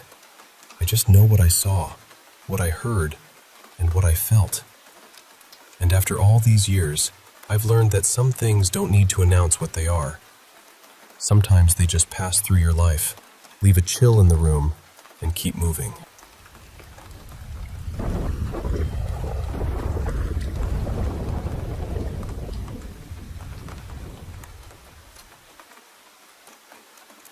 I've gone back and forth on whether I should even tell this story, because I still don't fully know what to make of it. Part of me thinks there has to be some ordinary explanation for at least a few things that happened. Old building, noisy vents, animals moving around in their enclosures, that kind of thing. But after a while, it started happening often enough that it became something my coworkers and I talked about pretty regularly. So, for a little context, I used to work at a pet supply store. It was a big place, much bigger than it looked from the outside, and the building itself had definitely been around for a while. I was usually scheduled for closing shifts, which meant that for the last hour or so, it was normally just me and one other person in the store. The final half hour was closed to customers, so we used that time to clean, count the registers, and straighten everything up for the next day. Now, we had always heard these little thumps around the store. Sometimes they sounded almost like footsteps. I never took them too seriously, though. I figured it was the air system kicking on, or one of the animals rustling around, or just the building settling. My coworker, Annie, and I used to joke that the place was haunted, but it was always just that, a joke. At least, at first. The first thing that made me feel like maybe it wasn't only a joke came from my manager. One afternoon, we were short-staffed, so there were only 4 of us working. The 3 of us were near the registers, and my manager was back in her office. Her office was right beside the bathroom, and the walls were thin enough that if someone was talking in the office, you could hear it pretty clearly from the bathroom. My manager had gone into the bathroom, and when she came out, she walked straight up to us at the front. She looked unsettled. She asked, "Was anyone just in my office?" We all told her no. None of us had left the front. That's when she told us she had heard someone in her office talking to her dog. Her dog was in there at the time, and she said whoever it was had been calling him by name, speaking to him like they knew him. But nobody had been in that office. That was the moment the whole thing started to feel a little less funny. Not long after that, we switched to holiday hours, which meant Annie and I had to stay in the store an extra hour and a half by ourselves. Honestly, most nights were pretty relaxed. Hardly anyone came in that late, so we would chat, buy snacks, wander the aisles, and keep ourselves entertained while still getting our work done. One night, we decided to do a little pretend ghost hunt. We weren't taking it seriously. We were just messing around with one of those TikTok filters that's supposed to detect a person and turn them into a little character or silhouette. The weird thing about that filter was that sometimes, if you pointed it at an empty space, it would still show a human-shaped figure. We walked around laughing, pointing it down empty aisles, and at one point, it showed what looked like 2 faceless people standing near the shelves in front of us. It startled us, but we both kind of brushed it off. It was just a filter. Phones do weird things. Later that night, we were sitting in an aisle that faced the grooming room. Annie was still playing around on her phone, and I was sitting on a stack of dog food bags. The grooming room had a big glass window, so you could see inside pretty clearly. That's when, out of the corner of my eye, I saw something. It looked like a dark gray, almost smoky orb, and it dropped quickly from the upper corner of the grooming room. It moved downward, then vanished before it reached the floor.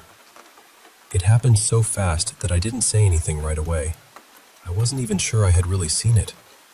For a few seconds, neither of us spoke. Then Annie said quietly, "Did you see that?" I didn't want to lead her, so I asked, "What did you see?" And she said, "Something gray, like a ball or an orb." That gave me chills. I got up, grabbed 2 pieces of receipt paper from the register, and told her, "Okay, I'm going to draw what I saw, and you draw what you saw." then we'll compare. So we did, and when we showed each other, we had drawn the same strange shape in the same part of the room. After that, the store didn't feel fun anymore that night. It felt too big, too quiet, and every aisle felt like it had something waiting in it. The last major thing I remember happened on a day when the power went out. The store was closed, and a few of us were stuck there waiting for it to come back on. After a while, we ran out of actual work to do, so we were just hanging around with the manager and trying to pass the time. Someone had the idea to grab one of the UV flashlights from the shelf and walk around the store with it, just for fun.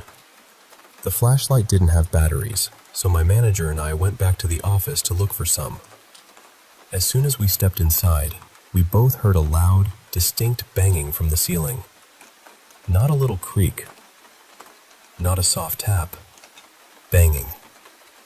The power had been out for hours by then, so we both just froze and listened. My manager looked at me and said, "What is that?" The second she said it, the banging stopped. Completely. We stood there for another moment, waiting for it to happen again, but it never did. Eventually, we grabbed the batteries and went back out to the sales floor, but I don't think either of us felt very playful after that. I still don't know what was going on in that store. Maybe there are explanations for all of it. Maybe old buildings make strange noises, and phones glitch, and tired people see things in the corners of rooms. But I know what I saw, and I know Annie saw it too. The strangest part is that after Annie quit, everything seemed to get quiet. I don't know if it was because we had been joking about it so much, or because we kept calling attention to it, or if it was all just coincidence. But after those nights, I never liked being alone in that store. Not even for a minute.